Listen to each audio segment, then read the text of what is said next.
When Elena Varga signed her name on a marriage certificate to save her father from certain death, she became property of the most feared man in the city, Adrian Volkov, a crime magnate who collects debts in blood. Their wedding was a transaction, their mansion, a prison of marble and silence. She lives on the third floor. He rules from the second. They are husband and wife in name only, strangers trapped in a gilded performance where love is forbidden and escape seems impossible. But when one reckless night shatters every rule between them, Elena discovers she's carrying a secret that will either destroy them both or force the ice to finally break. If you want to see how a loveless contract transforms into something neither of them expected, stay with me until the end. And don't forget to hit that like button and comment with your city so I can see how far this story travels. So, the courthouse smelled of old paper and broken promises. Elena Varga sat on a wooden bench outside Judge Morrison's chambers, her hands folded so tightly in her lap that her knuckles had gone white. She wore the only decent dress she owned, a simple gray sheath that had seen her through job interviews and funerals, occasions where one needed to appear respectable while disappearing into the background. Today it would see her through a wedding, if it could even be called that.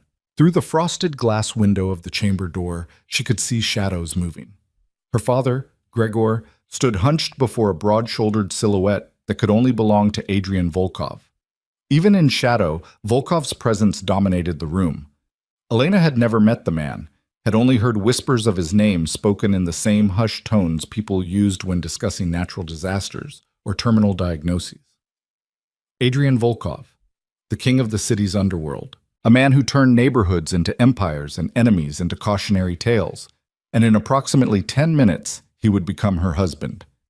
The chamber door opened. Her father emerged first, his face gray as ash, eyes refusing to meet hers. Behind him came a man in an immaculate charcoal suit, and Elena's breath caught despite herself. Adrian Volkov was not what she expected.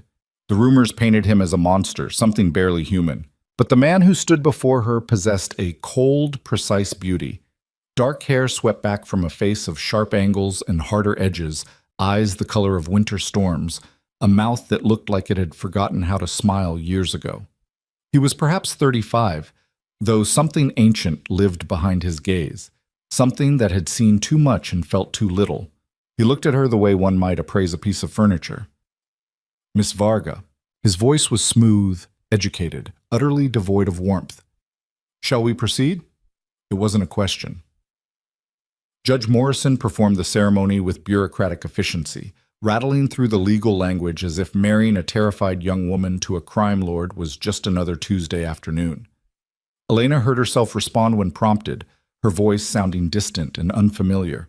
She watched her hand, pale, trembling slightly, as Adrian slid a platinum band onto her finger. The ring was beautiful and cold, like everything else about this moment.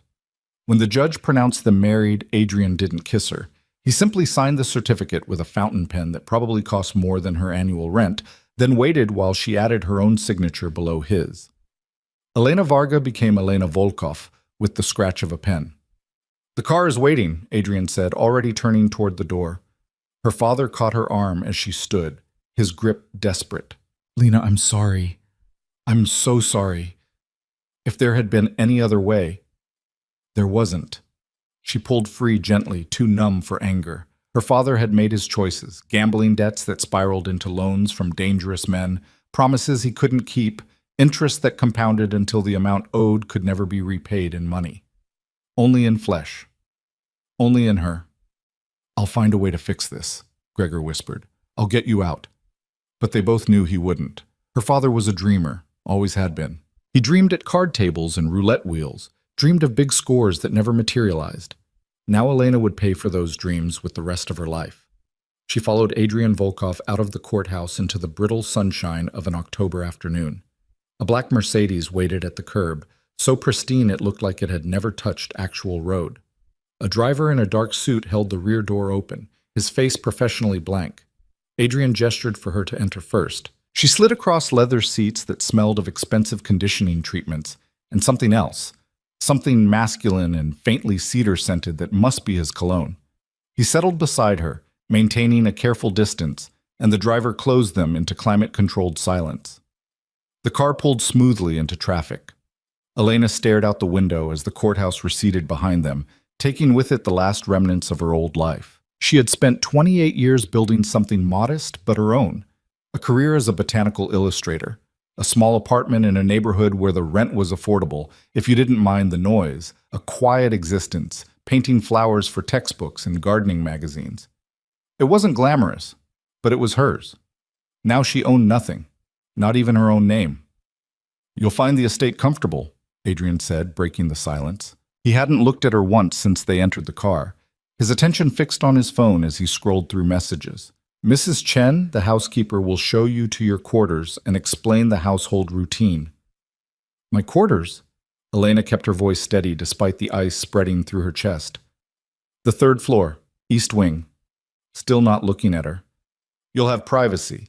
I occupy the second floor, west wing. Our paths need not cross except when appearances require it." Of course. This was a business arrangement, nothing more. She was a solution to a problem, whatever problem a man like Adrian Volkov needed a wife to solve. "What exactly do you need from me?" The question emerged sharper than she intended. "Why marriage? Why not just keep me as collateral some other way?" Finally, he looked at her. Those winter storm eyes assessed her with the same detached interest he might show a stock report. There are certain business associates who prefer to deal with family men. They find it reassuring, evidence of stability, investment in the future, ties to conventional society. I need their cooperation for several ventures currently in development. So I'm a prop. You're a wife. On paper and in public. His gaze returned to his phone. Beyond that, I have no expectations. The ice in Elena's chest expanded. Somehow this was worse than if he'd demanded something from her. Affection, obedience, her body. Those she could have refused, fought against, maintained some sense of self in opposition. But this indifference? She was less than a prisoner. She was scenery. The Mercedes turned onto a private road that wound through gates Elena hadn't even seen open. Security so seamless it might as well have been invisible. Trees lined the drive, their autumn leaves gold and amber in the slanting light. And then the house came into view. Mansion seemed inadequate. Estate felt closer. It sprawled across manicured grounds like a monument to wealth so vast it became abstract. Modern architecture softened by classical elements, all glass and pale stone, 3 stories of carefully designed luxury. Beautiful. Intimidating. Cold. Her new prison. The driver opened her door. Elena stepped out onto cobblestones that probably cost more per square foot than most people's homes. Adrian was already striding toward the entrance, where an elegant woman in her 50s waited, her silver-streaked hair pulled into a neat bun. "Mrs. Chen," Adrian said, not slowing his pace, "this is my wife, Elena. Please show her to the 3rd floor and ensure she has everything she needs." "Of course, Mr. Volkov." He disappeared into the house without another word, without a backward glance. Elena stood frozen on the cobblestones, a stranger in an evening dress at 2 in the afternoon, a wife abandoned by her groom minutes after the ceremony. Mrs. Chen's expression softened almost imperceptibly. "Come, Mrs. Volkov, let me show you your rooms." The interior matched the exterior, beautiful, expensive, utterly impersonal. Marble floors in the entrance hall, a curved staircase with wrought iron railings, art on the walls that Elena's trained eye recognized as original works, not prints. Wealth that didn't need to announce itself because it was simply assumed. They climbed to the 3rd floor, Mrs. Chen maintaining a steady narration about meal times, household staff schedules, which rooms were off limits, and which Elena could use freely. The words washed over her in a meaningless tide. Elena was too busy cataloging exits, counting windows, noting that her floor felt separate from the rest of the house, isolated. "These are your quarters," Mrs. Chen said, opening double doors. The suite was larger than Elena's entire former apartment. A sitting room flowed into a bedroom with a king-size bed that could comfortably sleep 4. Floor-to-ceiling windows overlooked the grounds. An ensuite bathroom featured a soaking tub and a shower with enough jets and fixtures to require an instruction manual. A walk-in closet stood empty except for a few garment bags hanging in one corner. "Mr. Volkov arranged for some basic wardrobe items," Mrs. Chen explained, noticing Elena's gaze. "He wasn't certain of your sizes or preferences. If you provide me with measurements and style preferences, I can arrange for a proper wardrobe to be delivered. That won't be necessary. Elena's voice sounded hollow even to her own ears. I have clothes. As you wish. Your belongings should arrive tomorrow from your previous residence. Mr. Volkov had them collected this morning. Of course he did. Efficient. Thorough. He'd acquired a wife the same way he probably acquired companies, with clinical precision and zero emotional investment. Mrs. Chen moved toward the door, then paused. Dinner's at 7, but Mr. Volkov typically takes his meals in his study. I can bring a tray to your room if you prefer. That would be fine. Very well. If you need anything, there's an intercom panel by the door. Press the button marked Housekeeping, and someone will respond. Then Elena was alone. She stood in the center of the sitting room as the sun sank lower outside the windows, painting the sky in shades of orange and purple that would have been beautiful if she could feel anything beyond the numbness spreading through her limbs. Slowly, she crossed to the windows and looked down at the grounds below. Manicured gardens, a pool covered for winter, tennis courts, and beyond it all, the high walls that enclosed the property. A gilded cage. Elena pressed her forehead against the cool glass. She should cry, shouldn't she? This was her wedding day, the day that was supposed to mark the beginning of forever. And instead it marked the end of everything she'd built, everything she'd been. But the tears wouldn't come. Maybe they'd frozen along with everything else. She stayed at the window until full dark, until the grounds below became a patchwork of shadows, interrupted by security lighting. Somewhere in this vast house, Adrian Volkov went about his business, phone calls, meetings, whatever it was that crime lords did in the evening hours. Did he think of her at all? Remember he'd acquired a wife today? Probably not. A soft knock interrupted her thoughts. Mrs. Chen returned with a dinner tray, roasted chicken with vegetables, a small salad, sparkling water in a crystal glass. The food was beautifully prepared and tasted like absolutely nothing. Elena forced herself to eat anyway, mechanically, the way she imagined she would do most things from now on. Mechanically. Numbly. Distantly. That night, she lay in the enormous bed, wrapped in sheets with a thread count that probably exceeded her former monthly income, and stared at the ceiling. Sleep felt impossible. Her mind kept circling the same questions. How long would this last? What exactly did Adrian expect from her? What happened if she simply left? She knew the answer to that last one. Her father would pay. Whatever arrangement Adrian had made regarding Gregor's debt, it certainly included provisions for breach of contract. Elena was the collateral, but Gregor remained the debtor. She was trapped by love for a man who'd never loved her enough to stop gambling their lives away. The cruelty of it stung worse than Adrian's indifference. The first weeks established a pattern that would define their marriage. Elena woke alone, ate breakfast alone in her sitting room while watching the sun rise over the grounds. Around 9, she would retreat to the smallest room in her suite, a space she'd claimed as a studio, and lose herself in her work. She had commissions to complete, deadlines that didn't care about her new circumstances. The familiar ritual of sketching botanical subjects, mixing colors, applying paint with precise brushstrokes, became a lifeline, the only thing that felt real in this surreal existence. Adrian remained a ghost in his own house. She heard him sometimes, footsteps in distant hallways, his voice low and sharp on phone calls behind closed doors. Occasionally, she'd glimpse him from her window, crossing to his car in the morning, returning late at night. He wore suits like armor, moved with the controlled grace of someone always aware of potential threats. They inhabited the same house, but different universes. 3 weeks after the wedding, Mrs. Chen knocked on Elena's door with a request. Mr. Volkov will be hosting a dinner party this Saturday evening. He asks that you attend. Formal attire. So it begins, Elena thought. The performance. Saturday arrived with the inevitability of a storm. Mrs. Chen helped her prepare, guiding her toward one of the garment bags in the closet, a midnight blue gown that fit perfectly despite Elena never having provided measurements. Of course it fit. Adrian Volkov didn't make mistakes. She studied herself in the mirror.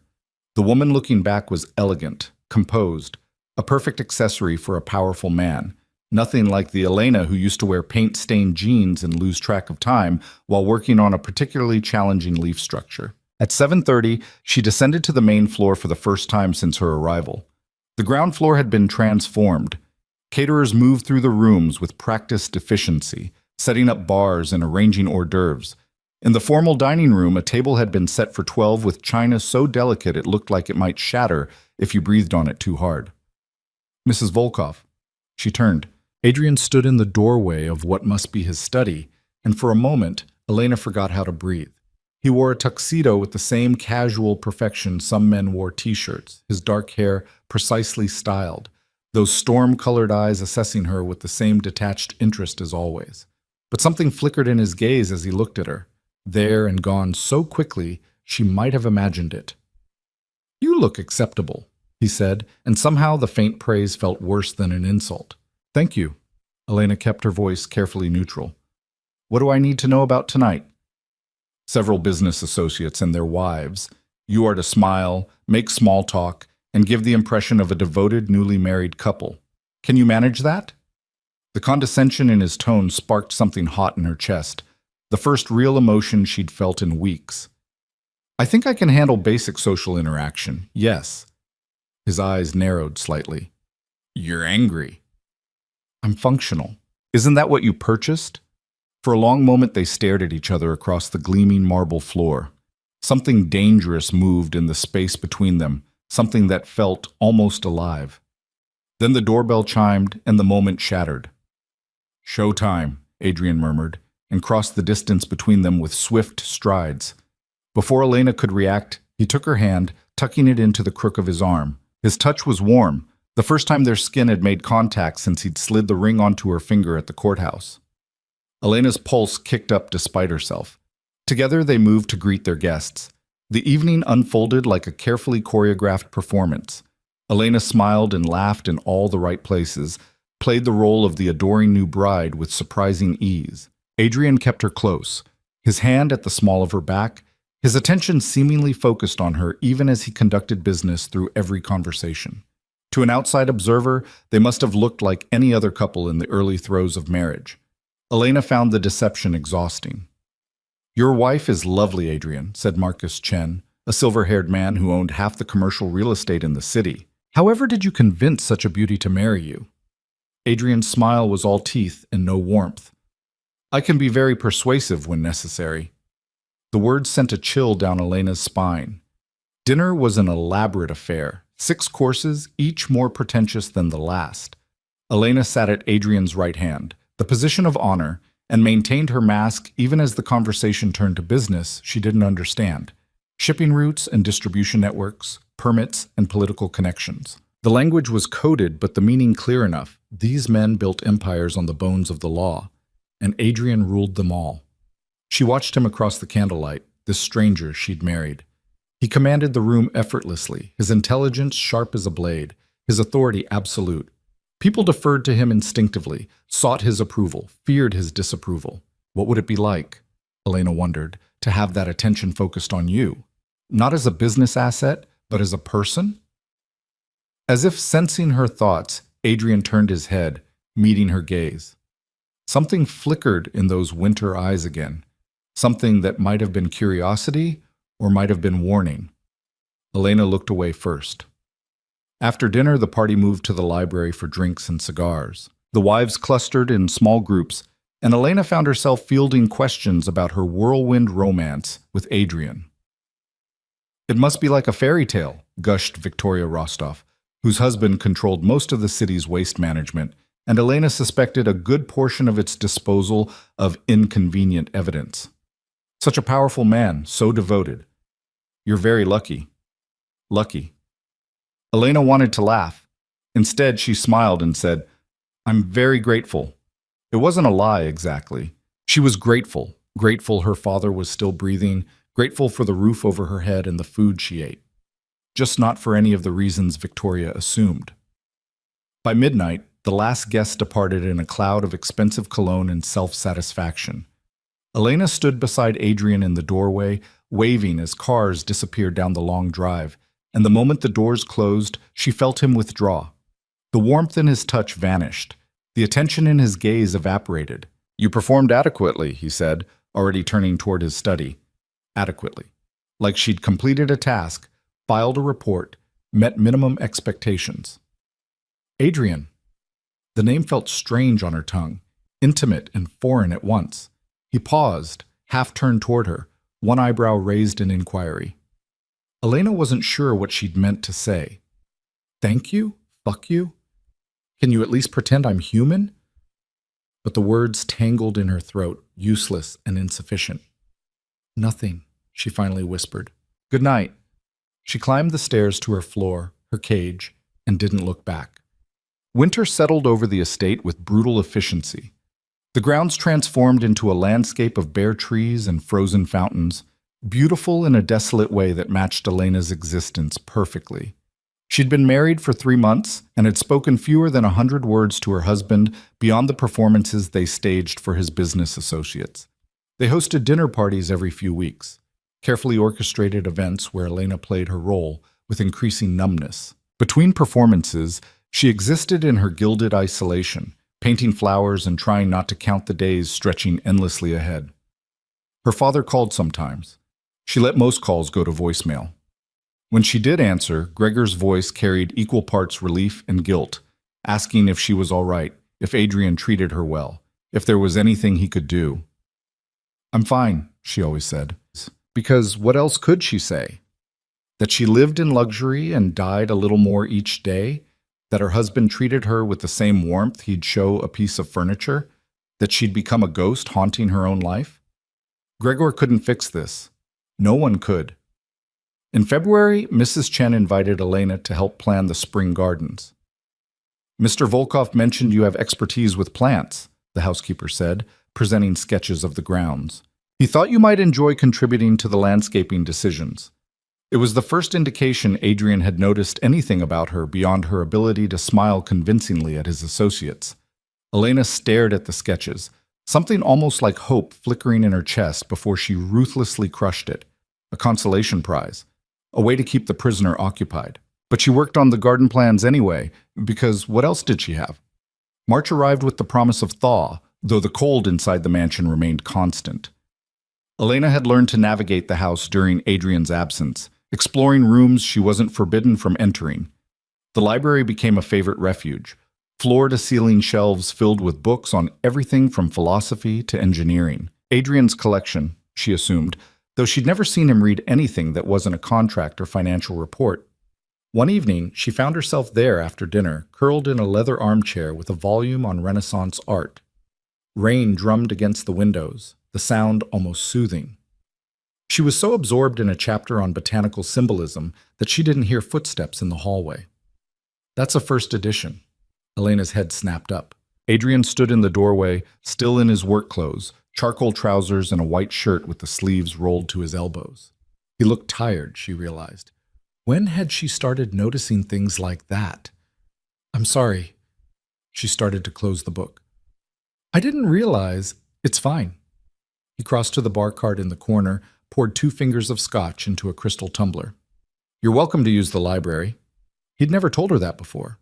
Never told her she was welcome anywhere. Elena watched as he settled into the armchair opposite hers, his long legs stretched toward the fireplace where flames crackled against the late winter chill. For several minutes, they sat in silence. Not the hostile silence that usually existed between them, but something almost companionable. Do you like Renaissance art? Adrian asked finally, his gaze on the fire. The question surprised her. In 4 months of marriage, he'd never asked her opinion about anything beyond whether she wanted more wine at dinner parties. I like the symbolism, she said carefully, how they used flowers and plants to communicate meanings that couldn't be spoken aloud, hidden messages in plain sight. Coded language for dangerous truths, something that might have been amusement ghosted across his features. I can appreciate that. Of course he could. His entire life was coded language and hidden meanings. What about you? Elena heard herself ask. Do you actually read these books, or are they just impressive wallpaper? She expected him to take offense, to freeze her out with that glacial stare. Instead, he smiled, a real smile, small and fleeting, but genuine. I read, he said. Not as often as I'd like, but yes, I read. They fell silent again. Elena should leave, return to her floor, maintain the careful distance that defined their arrangement.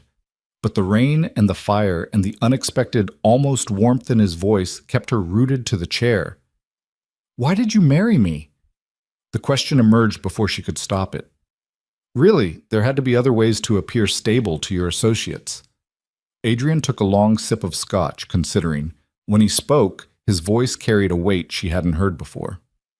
My world is built on perception. Power is as much about what people believe as what actually exists. The right associates needed to see me as someone with something to lose, someone invested in the future, in legacy. A wife provides that. Children, eventually, would provide more. Children. The word hit her like a fist to the sternum. Of course, that would be the next performance, wouldn't it? The devoted father, the family man, all smoke and mirrors to hide the monster underneath. I see. Elena closed the book, setting it carefully on the side table. And here I thought you just needed a decoration for your dinner parties. Elena, but she was already standing, already moving toward the door. Thank you for letting me use your library. I'll be more careful with the first editions in the future. She fled before he could respond, before the burning in her eyes could turn into actual tears. Back to her suite, her cage, where at least the isolation was honest. That night she dreamed of gardens where every flower carried a message she couldn't decode, and winter eyes that watched her from between the thorns. The conversation in the library became a turning point neither of them acknowledged. Over the following weeks, Elena noticed subtle shifts in the architecture of their separation. Adrian still maintained his distance, still kept to his floor and his schedules, but occasionally she'd find fresh flowers in her studio, species she'd mentioned wanting to paint during one of their stilted dinner party conversations. Once she discovered a book on botanical illustration techniques on her breakfast tray, a first edition so rare she was afraid to touch it. No notes accompanied these offerings. No explanations. But they spoke a language Elena was beginning to understand, the coded communication of someone who'd forgotten how to express kindness directly.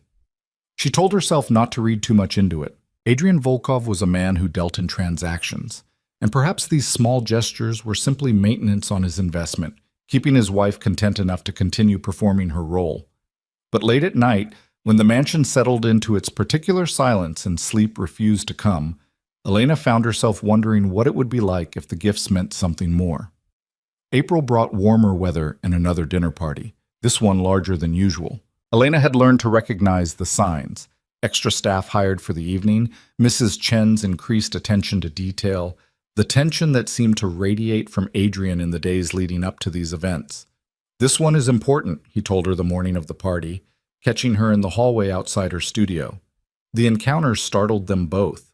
Their paths so carefully choreographed to avoid intersection that an accidental meeting felt almost transgressive.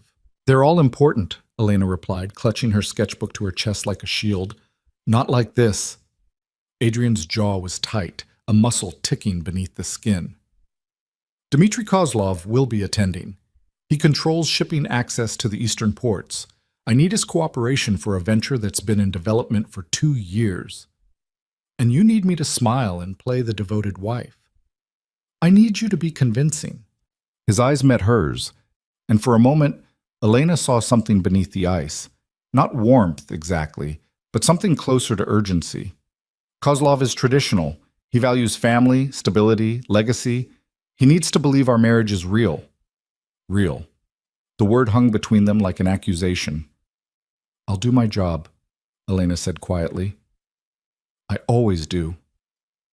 Something flickered across Adrian's face, regret maybe, or frustration. But before she could identify it, his mask slipped back into place. Thank you. The dress being delivered this afternoon is for tonight. Wear it. He walked away before she could respond, his footsteps echoing down the marble hallway until distance swallowed the sound entirely. The dress arrived at 3 o'clock. A creation of emerald silk that probably cost more than Elena used to make in 6 months. It fit like it had been designed specifically for her body, which it probably had. She studied herself in the mirror as Mrs. Chen fastened the delicate clasp at her neck and barely recognized the woman looking back. Polished, elegant, expensive. Everything Elena Varga had never been, and everything Elena Volkov was required to become. The party began at 8. Elena descended the stairs to find the ground floor transformed into something from a magazine spread. Candlelight and crystal, Servers in crisp uniforms circulating with champagne and delicacies that probably required tweezers to prepare. 50 guests mingled in the main rooms, their laughter and conversation creating a sophisticated din. Adrian waited at the bottom of the stairs, devastating in a midnight blue suit that made his eyes look even more storm dark. When he saw her, something shifted in his expression. There and gone so quickly, Elena couldn't name it, but it made her pulse kick up despite everything. Beautiful, he murmured as she reached him, offering his arm. Not, you look beautiful, or the dress is beautiful, just the single word, and somehow that made it feel almost genuine. Thank you. Elena placed her hand in the crook of his elbow, felt the warmth of him through the expensive fabric. Where's Kozlov? Not here yet. He likes to make an entrance. Adrian guided her into the crowd, his hand settling at the small of her back, a possessive gesture that was pure performance but sent heat spreading through her anyway. When he arrives, let me lead the conversation. He's old-fashioned about women's roles. Of course he is, Elena muttered. Adrian's mouth twitched, almost a smile. Can you pretend to be appropriately demure for one evening? I've been pretending for 5 months. What's one more night? This time the smile reached his eyes, brief but real, and Elena's breath caught. She'd never seen him smile like that, not the cold, calculated expressions he wore for his associates, but something approaching genuine amusement. It transformed his face entirely. Then Dmitry Kozlov arrived, and Adrian's warmth evaporated like morning frost. Kozlov was a bear of a man, 60-something with silver hair and a beard that made him look like a department store Santa who'd chosen organized crime over toy distribution. He swept into the room with an entourage of younger men, sons or lieutenants, Elena couldn't tell which, and the party's energy shifted immediately. People gravitated toward him or away from him in equal measure, like planets responding to a massive gravitational force. Adrian! Kozlov's voice boomed across the room. There you are, you secretive bastard. I hear congratulations are in order. Adrian's hand tightened fractionally against Elena's back, the only sign of tension in his otherwise perfect composure. Dmitry, thank you for coming.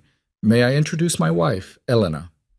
Kozlov's gaze swept over her with the thoroughness of a jeweler appraising a stone.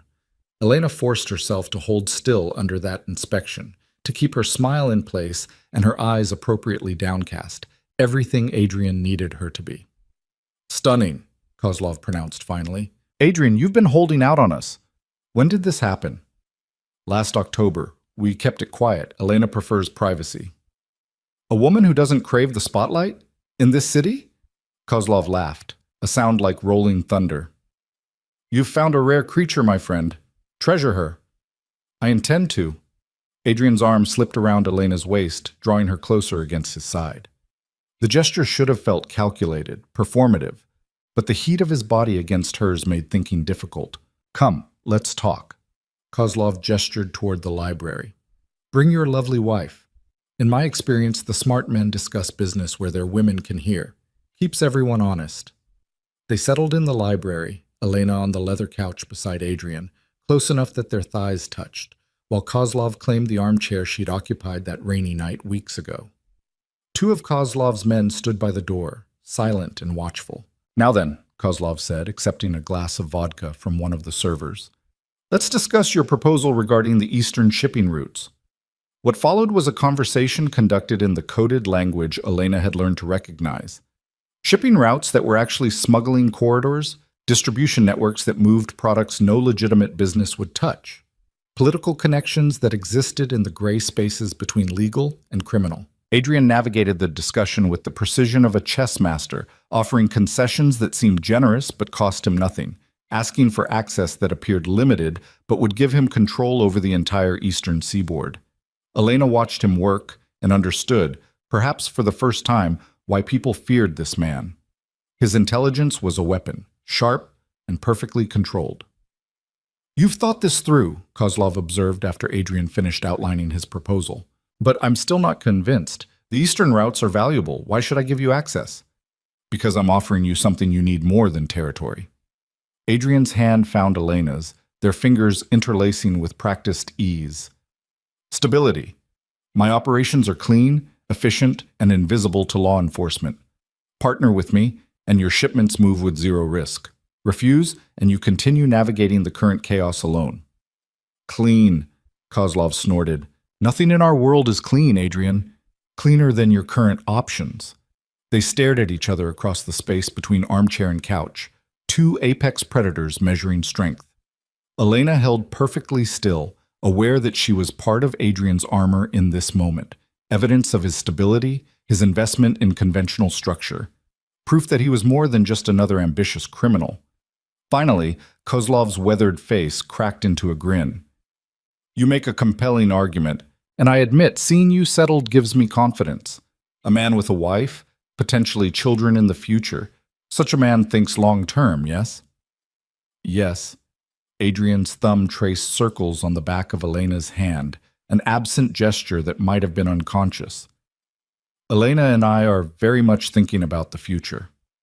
The lie sat between them like a living thing. Elena felt it pressing against her chest, making breathing difficult. But she smiled, played her role, let Kozlov see exactly what he wanted to see. Then we have an agreement. Kozlov raised his glass. To partnerships and profitable futures. Adrian lifted his own glass, and Elena reached for the champagne she'd been nursing all evening. The crystal chimed as they toasted, sealing whatever deal had just been struck in language she only partially understood. Kozlov departed shortly after, taking his entourage and his approval with him. The party continued for another hour, but Elena felt Adrian's tension ease fractionally. A relaxation so subtle she only noticed because she'd learned to read the minute shifts in his body language. The last guest trickled out around midnight.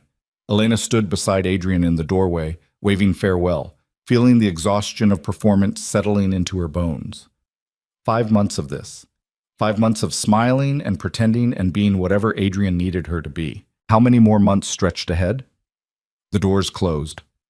The staff began the efficient work of transforming the house back to its usual pristine state. Adrian's hand slipped from her waist, and Elena felt the cold rush in where his warmth had been. She started toward the stairs, eager to escape to her suite. Elena? His voice stopped her mid-step. She turned, found him watching her with an expression she couldn't decipher. Thank you, he said quietly. Tonight was important. You were perfect. Perfect.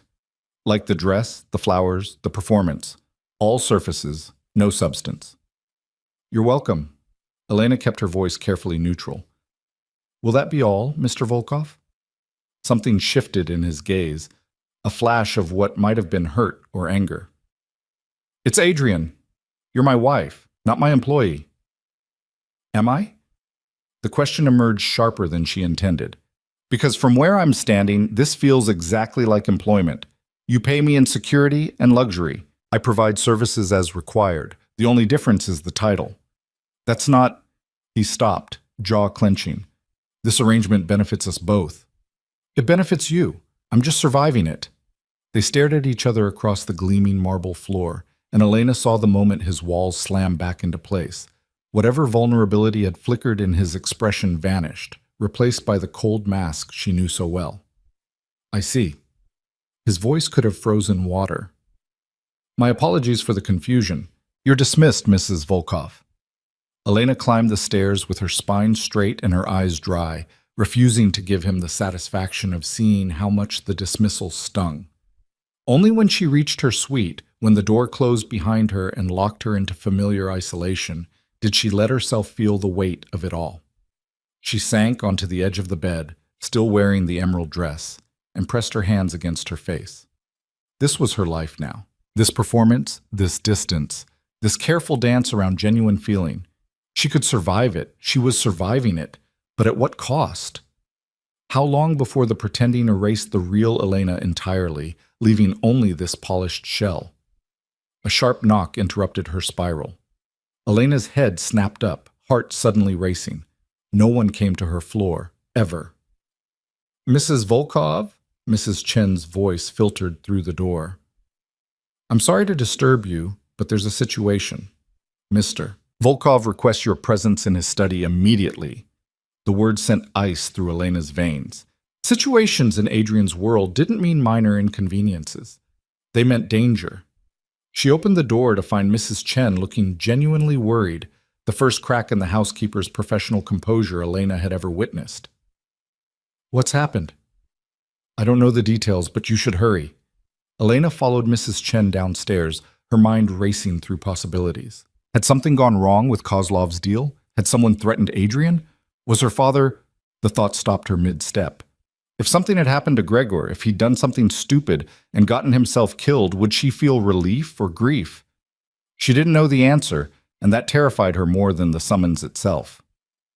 Mrs. Chen led her to Adrian's study, a room Elena had never entered, and knocked softly before opening the door. The study was exactly what she would have expected.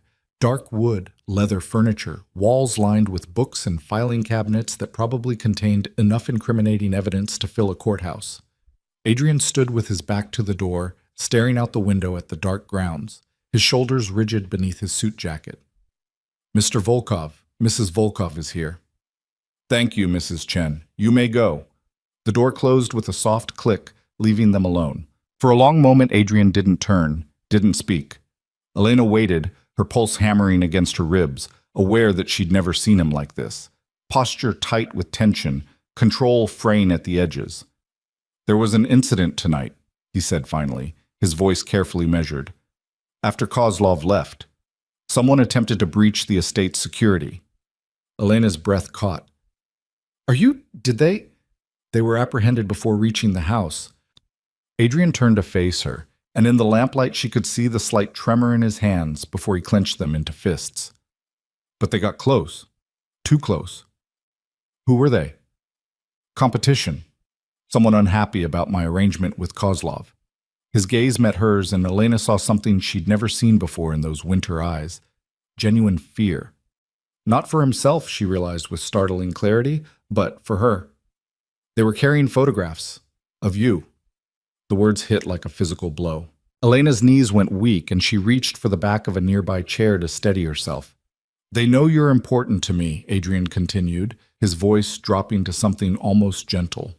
"Or they think you are, which means you're a target now." "I'm not important to you." The words came automatically, defensive. "I'm a prop, remember? Part of the performance." "Elena, you said it yourself. This arrangement is about appearances, about what people believe. If they believe I matter to you, that's because you've been convincing. It doesn't make it real." "Doesn't it?" Adrian crossed the distance between them in 3 long strides, and suddenly he was close enough that Elena could see the flecks of darker gray in his eyes, close enough that his cedar scent surrounded her. "If you died tomorrow because someone wanted to hurt me, would it matter whether the emotion was real? You'd still be dead." The bluntness shocked her. "That's very practical of you." "I'm trying to keep you safe." "Why?" The question burst out of her, months of frustration and confusion and loneliness pouring into the single word. "Why does it matter? You don't even like me. We barely speak outside of dinner parties. You think I don't like you?" Something that might have been incredulity flashed across his face. "Elena, I've been trying to keep my distance because the alternative is dangerous." "What alternative?" Instead of answering, Adrian reached out and caught her hand. The same hand he'd held during the meeting with Kozlov, his thumb finding that same spot on her palm. But this time, there was no audience, no performance to maintain. This time, it was just them. "The alternative where I stop pretending," he said quietly, his gaze locked on their joined hands. "Where I stop keeping you at arm's length because it's safer for both of us. Where I acknowledge that somewhere between October and April, this arrangement became complicated." Elena's heart hammered so hard she thought it might crack her ribs. "Adrian, I know." He lifted his eyes to hers.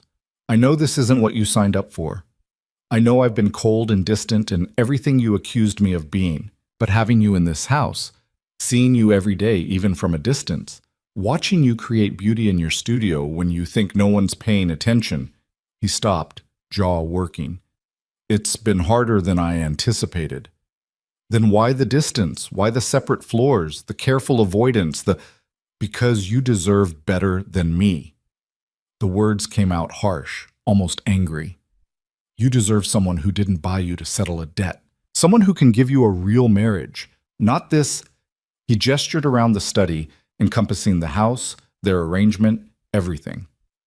"But I'm selfish enough that I can't let you go either, so I keep my distance and pretend it's enough." Elena stared at him, her entire understanding of the past 5 months shifting like a kaleidoscope turned 1 degree too far. All those small gestures, the flowers, the books, the careful orchestration of their lives to minimize painful proximity, had those been protection? For her or for him? "You're right," she said finally. "I do deserve better than a man who bought me. But you're wrong about one thing." "What's that?" "I haven't spent these months wishing for different circumstances." Elena stepped closer, closing the careful distance Adrian had maintained. "I've spent them wondering what would happen if the ice melted, if we stopped performing and started being honest." His breath caught. "Elena, I'm angry at you," she continued, needing to say it all before courage failed. "I'm angry that you reduced me to a transaction, that you've kept me isolated in a gilded cage, that you've treated me like expensive furniture for 5 months. But I'm also—" She stopped, searching for words. "I'm also tired of pretending I don't notice when you leave flowers in my studio, that I don't see you watching me from across the room at those dinner parties, like you're not sure whether you want to get closer or run away. That I don't feel something when you touch me, even when I know it's just for show." The silence stretched between them, fragile and terrifying. Then Adrian moved. His hand came up to cup her face, his thumb brushing across her cheekbone with devastating gentleness. "If we do this," he said, his voice rough, "if we stop maintaining distance, there's no going back. My world is dangerous, Elena. Tonight proved that. Getting close to me puts you at risk." "I'm already at risk. I became a target the moment I signed that marriage certificate." "This would be different. If people think you actually matter to me, maybe I want to matter." The admission felt like stepping off a cliff. "Maybe I'm tired of being decoration and want to be real." Something broke in his expression, all that careful control shattering like ice under sudden heat. His other hand came up to frame her face, and he stared at her like he was memorizing every detail, like she might disappear if he blinked. "Real is messy," he warned. "I can handle messy. Real means you see all of me, the parts I keep hidden. I want to see them."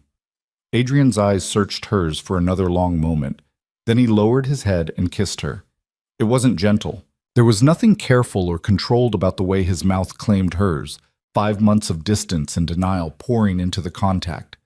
Elena gasped against his lips, her hands coming up to grip his shoulders, and he took advantage of her parted lips to deepen the kiss until she couldn't tell where performance ended and reality began. Maybe there was no difference anymore. When they finally broke apart, both breathing hard, Adrian rested his forehead against hers. "This is a terrible idea," he murmured. "Probably. We should maintain distance, keep things professional." "We should." "I'm not going to." His hands tightened on her face. "I can't." Elena's answer was to pull him back down, to kiss him with all the frustration and loneliness and unexpected want that had been building for months. He made a sound low in his throat, something between a growl and a groan. And suddenly they were moving, stumbling backward until Elena's back hit the wall beside the window. Adrian's mouth traced fire down her neck, his hands mapping the curves of her body through the emerald silk, and Elena arched into his touch like she'd been waiting her entire life for this moment. Maybe she had been. Maybe everything before, the gambling debts, the forced marriage, the cold distance, had all been leading here, to this collision of heat and need. His hand found the zipper at the back of her dress, and Elena felt the cool air on her skin as he slowly drew it down. She should stop this. They should talk, establish boundaries, figure out what this meant. But talking required thinking, and thinking was impossible when Adrian's mouth found the hollow at the base of her throat and she could feel him trembling against her. He wanted her. Not as a prop or a performance, but as a woman. As Elena. The realization undid something in her chest, some tight knot of hurt she'd been carrying since October. "Adrian," she whispered, her fingers threading through his dark hair. "Please." He lifted his head, his eyes dark and wild. All that careful control burned away. "Are you sure? Because if we do this, I'm sure." That was all the permission he needed. The emerald dress pooled at her feet, and Adrian's jacket followed, then his shirt, until there was nothing between them but skin and heat and desperate need. He lifted her easily, her legs wrapping around his waist, and carried her to the leather couch. They came together in a tangle of limbs and gasping breaths. 5 months of carefully maintained distance combusting into something fierce and consuming. Elena had imagined this moment. Late at night when she couldn't sleep, she'd wondered what it would be like if Adrian touched her, not for show, but for real. The reality was better and more devastating than any fantasy. Afterward, they lay tangled together on the couch, Elena's head on Adrian's chest, his fingers tracing lazy patterns on her bare shoulder. The study was quiet except for their gradually slowing breaths and the ticking of an antique clock somewhere in the darkness. Reality began to creep back in, bringing questions and complications with it. "What happens now?" Elena asked quietly. Adrian's hand stilled on her shoulder. "I don't know. I didn't plan this." "I know. Everything about tonight, about the security breach and the photographs, it made me realize how much I have to lose." His arm tightened around her. "I've spent 5 months telling myself the distance was necessary, that keeping you safe meant keeping you away. But if something happened to you and I'd never—" He stopped, his chest rising and falling beneath her cheek. "I couldn't live with that." Elena lifted her head to look at him. In the dim light filtering through the window, Adrian looked younger, more vulnerable than she'd ever seen him. The mask was completely gone, leaving only the man. "So what do we do?" she pressed.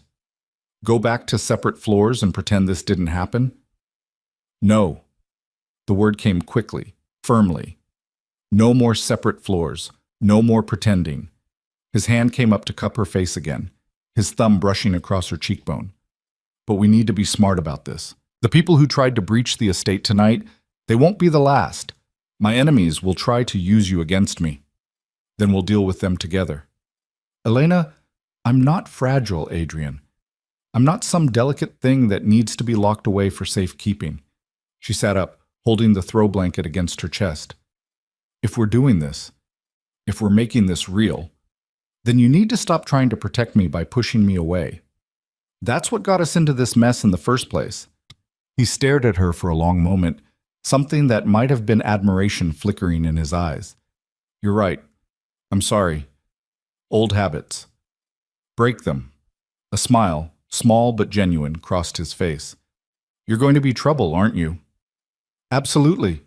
Adrian pulled her back down against his chest, his arms wrapping around her like he was afraid she might disappear. They lay there in this darkness, two people who'd collided by accident and choice in equal measure, and Elena felt the ice that had defined their marriage finally begin to crack. Not shatter, not yet, but crack. And where the cracks formed, something warmer seeped through. Outside, dawn began to lighten the eastern sky, and somewhere in the vast house, the staff would soon begin their morning routines. But in the study, wrapped in Adrian's arms, Elena allowed herself to hope that maybe, just maybe, this terrible arrangement might transform into something worth keeping. The future remained uncertain. Danger still lurked beyond the estate's walls. But for the first time since October, Elena didn't face it alone. And that, she thought, as sleep finally claimed her, made all the difference. Elena woke to sunlight streaming through unfamiliar windows and the disorienting realization that she wasn't in her own bed. The leather couch beneath her, the weight of Adrian's arm draped across her waist, the faint scent of cedar and expensive scotch. It all came rushing back in a flood of memory that made her pulse quicken. Last night had been real. The kiss, the confession, the way they'd come together like 5 months of denial had finally combusted into something neither of them could control. She shifted slightly, and Adrian's arm tightened around her, pulling her closer against the warmth of his chest. His breathing remained deep and even, still asleep. Elena tilted her head back to study his face, this man who'd been a stranger with a ring on her finger for so long. In sleep, without the mask of control, he looked almost peaceful, younger. The harsh lines around his mouth had softened, and his dark lashes cast shadows on his cheekbones. One lock of hair had fallen across his forehead, disrupting the usual perfect styling. Elena reached up carefully, smoothing it back, and Adrian's eyes opened. For a moment, they simply looked at each other. Then a slow smile spread across his face, genuine and unguarded in a way that made Elena's chest ache. "Good morning," he murmured, his voice rough with sleep. "Good morning." Elena felt suddenly shy, aware of her nakedness beneath the throw blanket, of how different everything felt in daylight. I should probably stay. His hand came up to cup her face, thumb brushing across her cheekbone in that gesture that was becoming familiar. Please, we need to talk. The word sent a spike of anxiety through her. How many relationships ended with those 4 words? But Adrian's expression held no coldness, no regret, just something that looked almost like uncertainty. All right, Elena said softly. Adrian sat up, reaching for his discarded shirt and handing it to her before pulling on his trousers. Elena slipped into the shirt. It fell to mid-thigh on her, the fabric still warm from his body, and watched as he crossed to the window, running a hand through his disheveled hair. Last night, he began, then stopped, seeming to search for words. Last night wasn't supposed to happen. Elena's stomach dropped. I see. No, let me finish. He turned to face her, his expression serious. It wasn't supposed to happen, but I'm not sorry it did. The opposite, actually. I'm sorry it took me 5 months in a security breach to stop being a coward. You're not a coward. I am when it matters. Adrian crossed back to the couch, sitting beside her and taking her hand. I've built my entire life on control. Every variable managed, every risk calculated. And then you walked into that courthouse in your gray dress looking terrified and trying so hard to be brave, and I knew immediately that you were dangerous. Dangerous? Elena couldn't help the small laugh that escaped.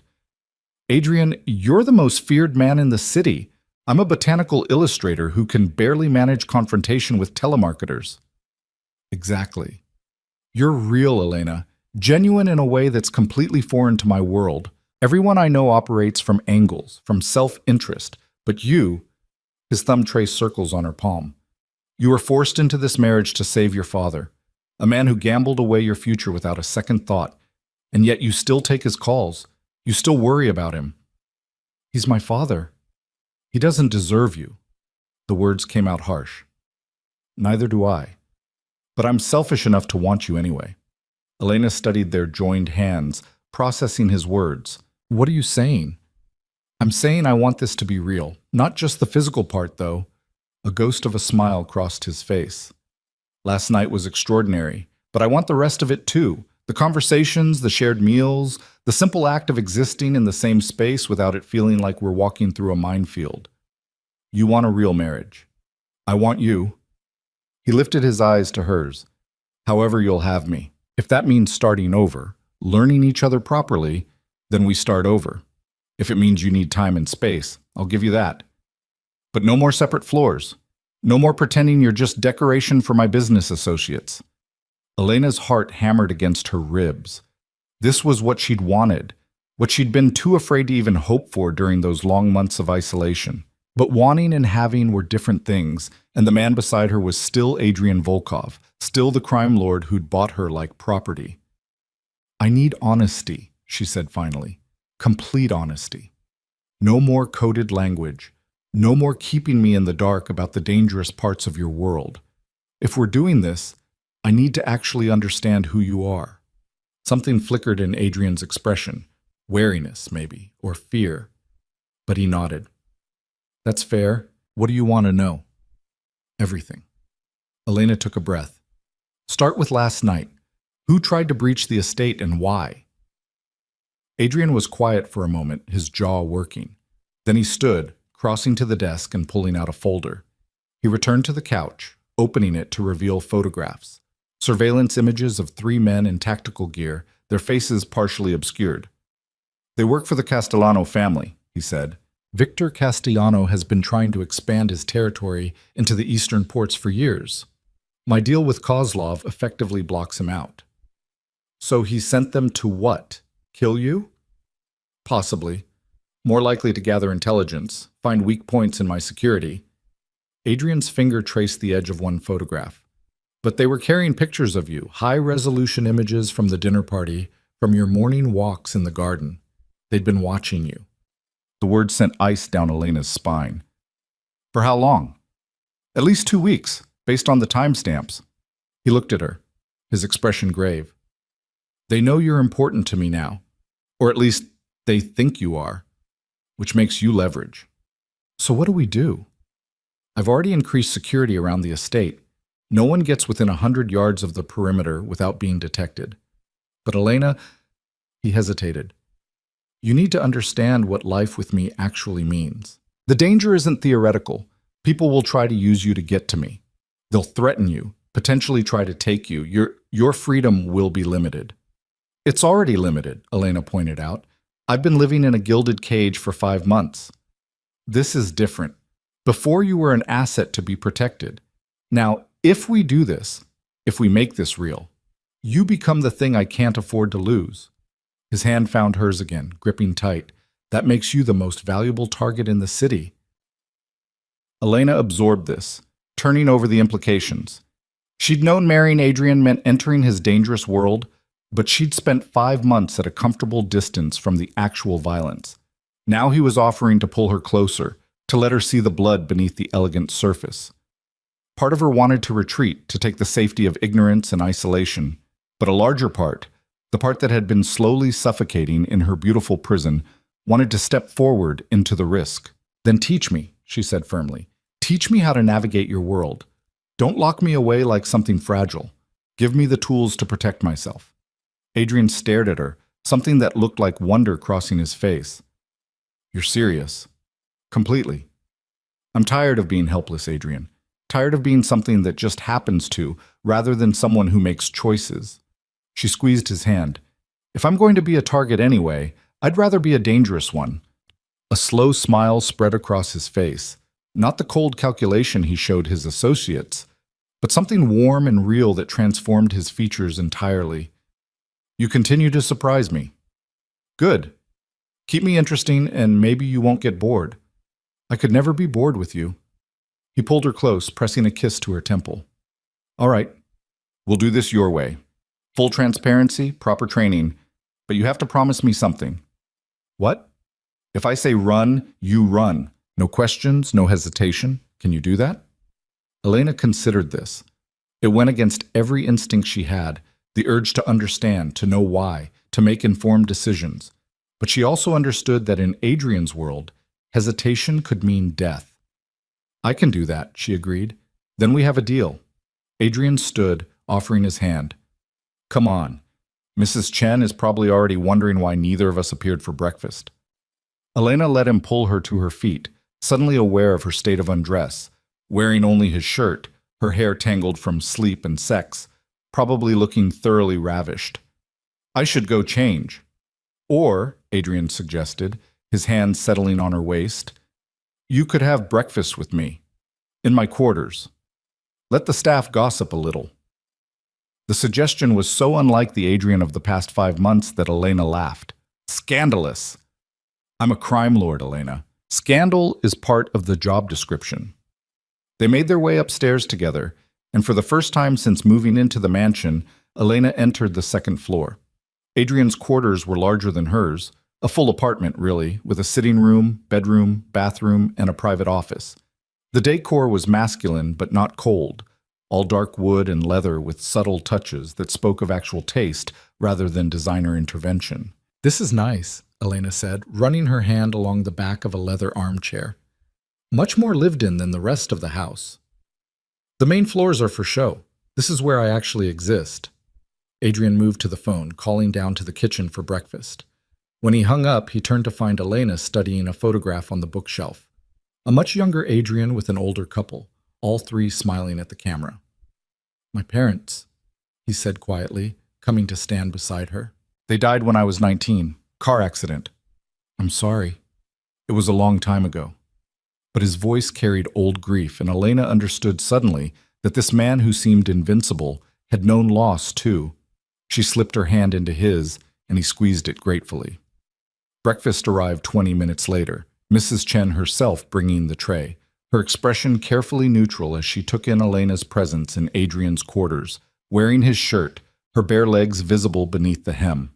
Good morning, Mrs. Chen, Adrian said smoothly, as if this were completely normal. Thank you for bringing this up yourself. Of course, Mr. Volkov. The housekeeper's eyes flicked to Elena. Mrs. Volkov, will you be wanting your belongings moved to the second floor? The question hung in the air. Adrian looked at Elena, leaving the choice to her. This was it. The moment where she either committed to this new reality or retreated to the safety of separation. Elena thought of the 5 months she'd spent alone on the third floor, painting flowers and slowly disappearing into isolation. Then she thought of last night, of Adrian's confession, of the way his touch had made her feel alive for the first time since October. "Yes," she said firmly. "Please move my things to the second floor." Mrs. Chen's professional mask cracked slightly, a small smile appearing before she caught it. "Very good. I'll have it arranged this morning." After the housekeeper left, Adrian pulled Elena into his arms. "You're sure about this?" "No," Elena admitted. "But I'm tired of playing it safe. Safe got me 5 months of loneliness. I'd rather risk the alternative." "The alternative might break your heart." "Then it breaks. At least I'll have felt something." Adrian kissed her then, deep and slow, and Elena felt the last of her reservations crumble. Whatever happened next, danger, complications, the inevitable messiness of turning a contract into something real, she was choosing it with eyes open. The next weeks unfolded in a strange new rhythm that was both terrifying and exhilarating. True to his word, Adrian began including Elena in aspects of his life he'd previously kept hidden. She sat in on conference calls with his legitimate business interests. He owned a surprising amount of actual legal enterprises and listened as he navigated the complicated politics of his world. He also made good on his promise to teach her self-defense. 3 mornings a week, a compact woman named Sonia arrived to put Elena through brutal training sessions in the estate's gym. "Again," Sonia barked, as Elena attempted to break a hold for the 4th time. "You're thinking too much. Instinct needs to be faster than thought." Elena gritted her teeth and tried again, this time managing to break free and create distance. Sonia's rare smile of approval made the aching muscles worthwhile. Adrian often watched these sessions from the doorway, his expression unreadable. Afterward, he'd pull Elena close despite her sweat-dampened state and kiss her like she'd done something extraordinary. "What?" she asked one morning, catching the odd look on his face. "I'm just appreciating how magnificent you are when you're dangerous," he said, and Elena laughed despite herself. Their physical relationship deepened too, moving beyond that first desperate coupling in the study. Adrian was an attentive lover, learning her body with the same focused intensity he brought to everything else. And Elena discovered she had her own power in these moments. The ability to make Adrian Volkov lose control, to draw gasps and groans from a man who showed the world nothing but ice. But it wasn't all passion and training. They also learned the quieter intimacies of shared life. Adrian liked his coffee black and his morning silent until he'd read the news. Elena needed light and music while she worked, and often painted late into the night when inspiration struck. He was meticulous about his appearance. She frequently forgot to eat when focused on a project. He read philosophy and history. She preferred novels and poetry. They were different in dozens of small ways, but somehow the differences fit together like puzzle pieces, creating something more complete than either had been alone. One evening in late May, Elena was working in her studio, now relocated to a sun-filled room on the second floor, adjacent to Adrian's office, when he appeared in the doorway. "I need to go out tonight," he said without preamble. "Business meeting at the docks. I'll probably be late." Elena set down her brush, studying his face. The tension around his eyes told her this wasn't a routine meeting. Dangerous business? It could be. Victor Castellano requested a face-to-face. Says he wants to discuss terms. The same Victor Castellano who sent men to breach our security? The same. Adrian moved into the room, his hands sliding into his pockets. "It's likely a trap, but I need to go anyway. Show strength. Make it clear I'm not intimidated." Fear spiked through Elena's chest. "Then take extra security. Take everyone." "I'm taking 6 men. More than that looks weak, like I'm afraid." "You should be afraid. He tried to have you killed. He tried to gather intelligence. If he'd wanted me dead, I'd be dead." Adrian's voice was matter-of-fact, and the casual acceptance of violence made Elena's stomach turn. This was the reality of his world, the part she'd asked to see. Death was a business decision, violence a negotiating tool.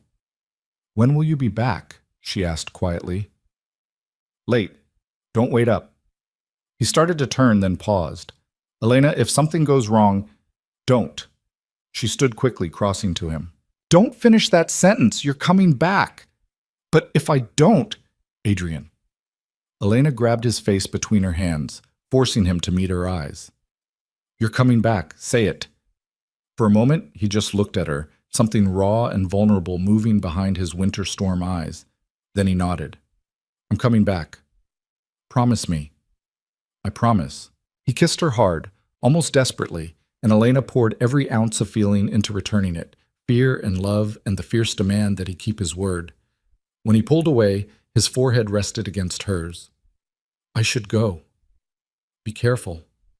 Always am. But as Elena watched him leave, flanked by his security team, she couldn't shake the cold dread settling in her stomach.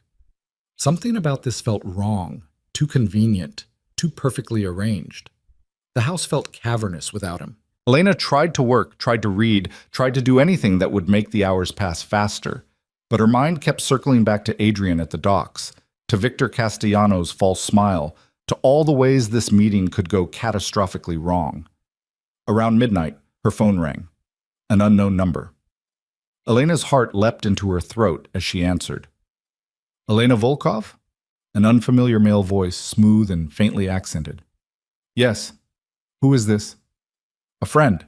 I thought you should know your husband walked into a trap tonight. By now he's either dead or wishing he were. The world tilted sideways. Elena gripped the edge of Adrian's desk, her knees threatening to buckle. You're lying. Am I? Check the news in 10 minutes. You'll see a warehouse fire at the docks. Tragic accident, they'll call it. 3 bodies recovered so far, but I'm sure they'll find more once the flames die down. Who are you? What do you want? What I want is for you to remember this feeling when we come for you next. Adrian Volkov thought he could expand into territory that doesn't belong to him. Now he's learning the price of arrogance. And you, Mrs. Volkov, you're about to learn what happens to the widows of overreaching criminals. The line went dead. Elena stood frozen, the phone slipping from her nerveless fingers to clatter on the desk. Not real, she told herself. It couldn't be real. Adrian had promised he'd come back, but when she pulled up the local news on her laptop, her blood turned to ice. Breaking news banner across the top. Major fire at warehouse district near the docks. Multiple casualties reported. No, no, no, no. Elena's hand shook as she dialed Adrian's number. It went straight to voicemail. She tried again. Same result.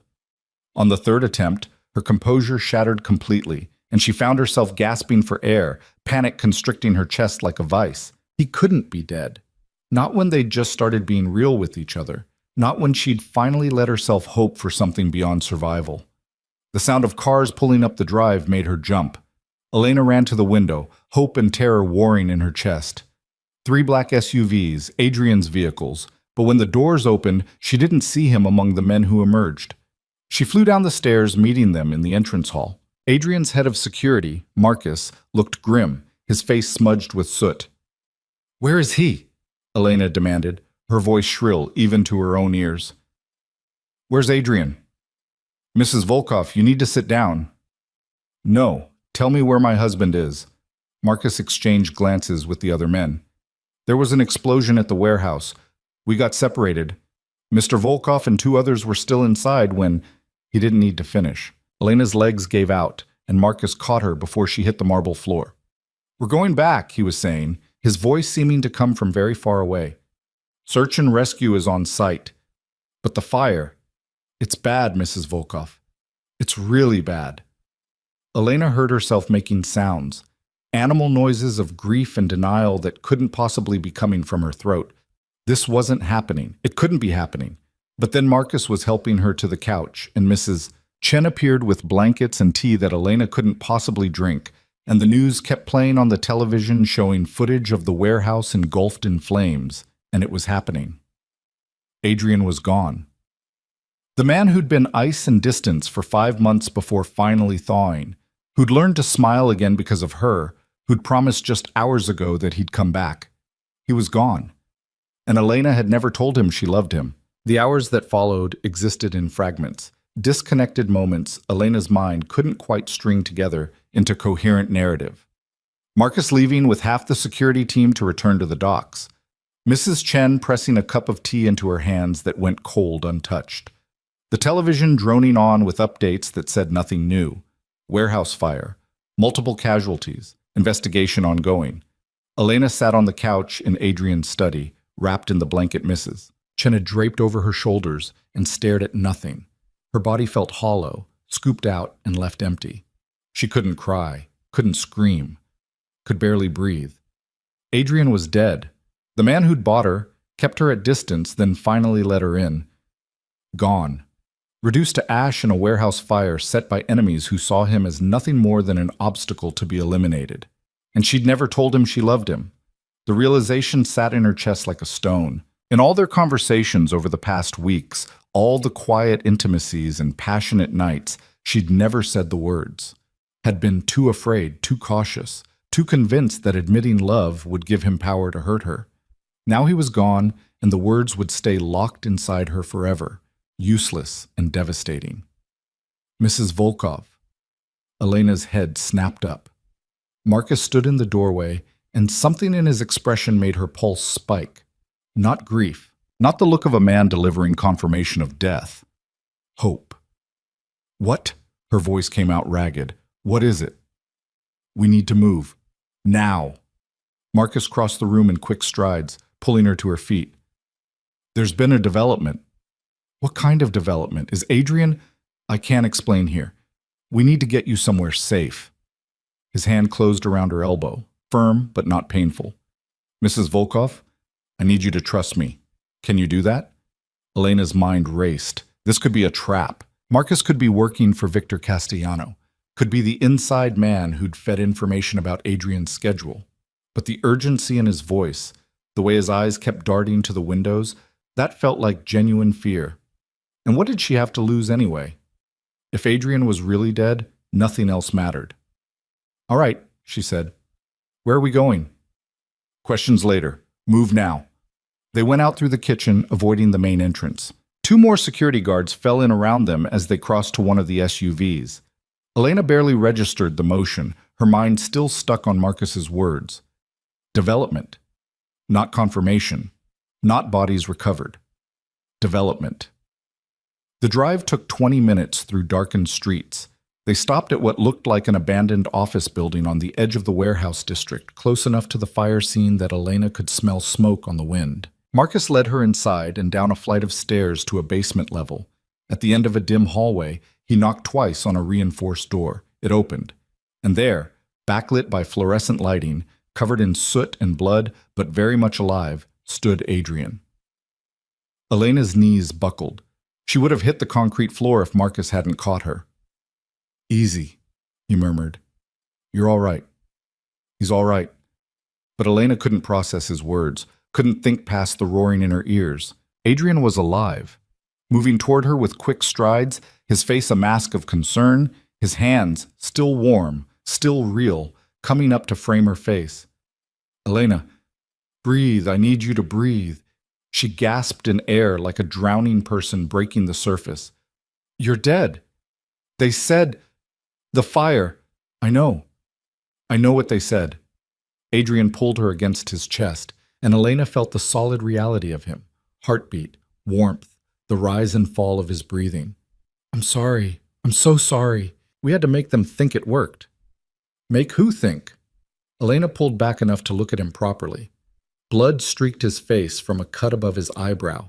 His shirt was torn and blackened, but his eyes were alert, alive, furious. Adrian, what's happening? Victor Castellano set a trap. He had explosives rigged throughout the warehouse. We knew it was coming, had intel suggesting he planned something, but we needed him to think he'd succeeded. Adrian's hands moved to her shoulders, steadying her. So I let him think he'd won. The pieces started coming together in Elena's mind. You faked your death. Not exactly. The explosion was real. The fire is real. But we got out through a service tunnel before the main charges went off. Left behind evidence suggesting we'd been caught in the blast. Blood samples, personal effects. Enough to make Victor confident. Why? Elena's voice rose despite herself. Why let everyone think you're dead? Why not just... Because we needed to draw out his entire network. This came from a new voice. Elena turned to find Dmitry Kozlov stepping out of the shadows, looking grim. Victor Castellano has been a problem for all of us for years. Too smart, too careful, too well protected to take down directly. But Adrian had an idea. Adrian's jaw tightened. If Victor thought he'd eliminated me, he'd get cocky, start claiming credit, moving to absorb my territories, exposing his full network of allies and assets. We've had surveillance teams tracking every communication since the explosion. In 3 hours, we've identified 16 key players in his organization that we didn't know about before. So this was a plan. Elena felt something hot and dangerous rising in her chest. You planned to fake your death, and you didn't tell me? I couldn't risk it. If your grief wasn't genuine, Victor's people might have suspected. We needed everyone to believe. Elena's hand cracked across Adrian's face before she even registered the intention to strike. The sound echoed in the small room, and Adrian's head snapped to the side. Silence. Then Adrian turned back to her, a red mark blooming on his cheek. I deserved that. You deserved worse. Elena's voice shook with fury. I thought you were dead. I thought... Her breath hitched. Someone called me, said you were gone, that I was next. I sat in that house thinking you'd broken your promise, thinking I'd never see you again, never get to tell you. She stopped, the words catching in her throat. Tell me what? Adrian asked quietly. Elena shook her head, tears finally spilling over. All the shock and grief and terror of the past hours came flooding out in great heaving sobs that she couldn't control. Adrian pulled her close despite her half-hearted attempts to push him away, holding her while she shattered against his chest. I'm sorry, he murmured into her hair. I'm so sorry, Elena. I thought I was protecting you.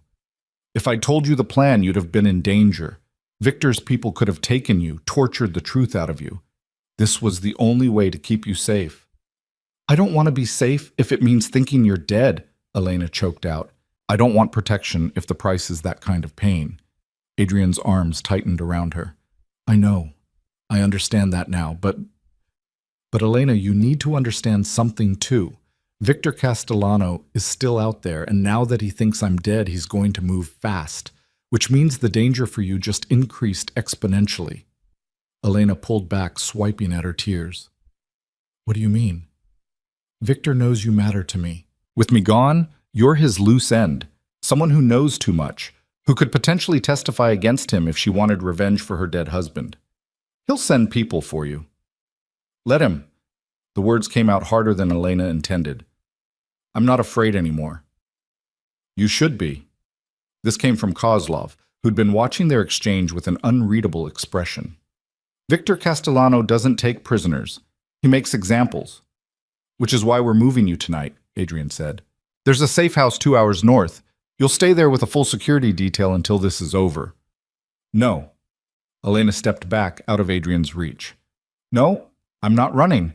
I'm not hiding in some safe house while you clean up your mess. Elena, this isn't a discussion. You're right, it's not. She drew herself up to her full height, channeling every ounce of strength Sonia had been drilling into her. For 5 months, you kept me locked away like some precious object that might break. Then we agreed. No more hiding, no more treating me like I'm fragile. I'm not going back to that cage, Adrian, not even to stay safe. This is different. Victor thinks you're dead, which means he's not expecting any resistance from your organization. He certainly isn't expecting your widow to cause problems. Elena's mind raced, an idea taking shape. What if we use that? Adrian's eyes narrowed. Use what? Me. My grief. The pieces clicked into place with sudden clarity. Victor will expect me to fall apart. Maybe try to sell off your assets, flee the city. What if instead I appear to be doing exactly that? Set up a meeting, claim I want to negotiate selling your territories to avoid a war, get him in the open. Absolutely not. Adrian's voice went cold. You're not dangling yourself as bait. Why not? You just did. That's different. I'm better equipped, more experienced, actually expendable. Elena crossed her arms. I've been training with Sonia for weeks. I know how to defend myself. And I have something you don't. Victor's complete underestimation of me. He sees me as a trophy wife, a pretty accessory. He'll never expect me to be dangerous. Kozlov made a sound that might have been approval. The girl has a point. Stay out of this, Adrian snapped, then turned back to Elena. It's too risky. If anything went wrong, then you do what you do best. Adapt, plan, win. Elena stepped closer, placing her hand on his chest over his heart. You told me weeks ago that getting close to you was dangerous. I chose it anyway. Don't take away my choice now. For a long moment, Adrian just stared at her, a dozen emotions warring in his expression. Finally, he looked at Kozlov. Give us the room. The older man nodded, gesturing for Marcus and the other guards to follow him out. When the door closed, leaving them alone, Adrian caught Elena's face between his hands. You're terrified, he said softly. I can feel you shaking. Yes, but I'm doing it anyway. Elena covered his hands with hers.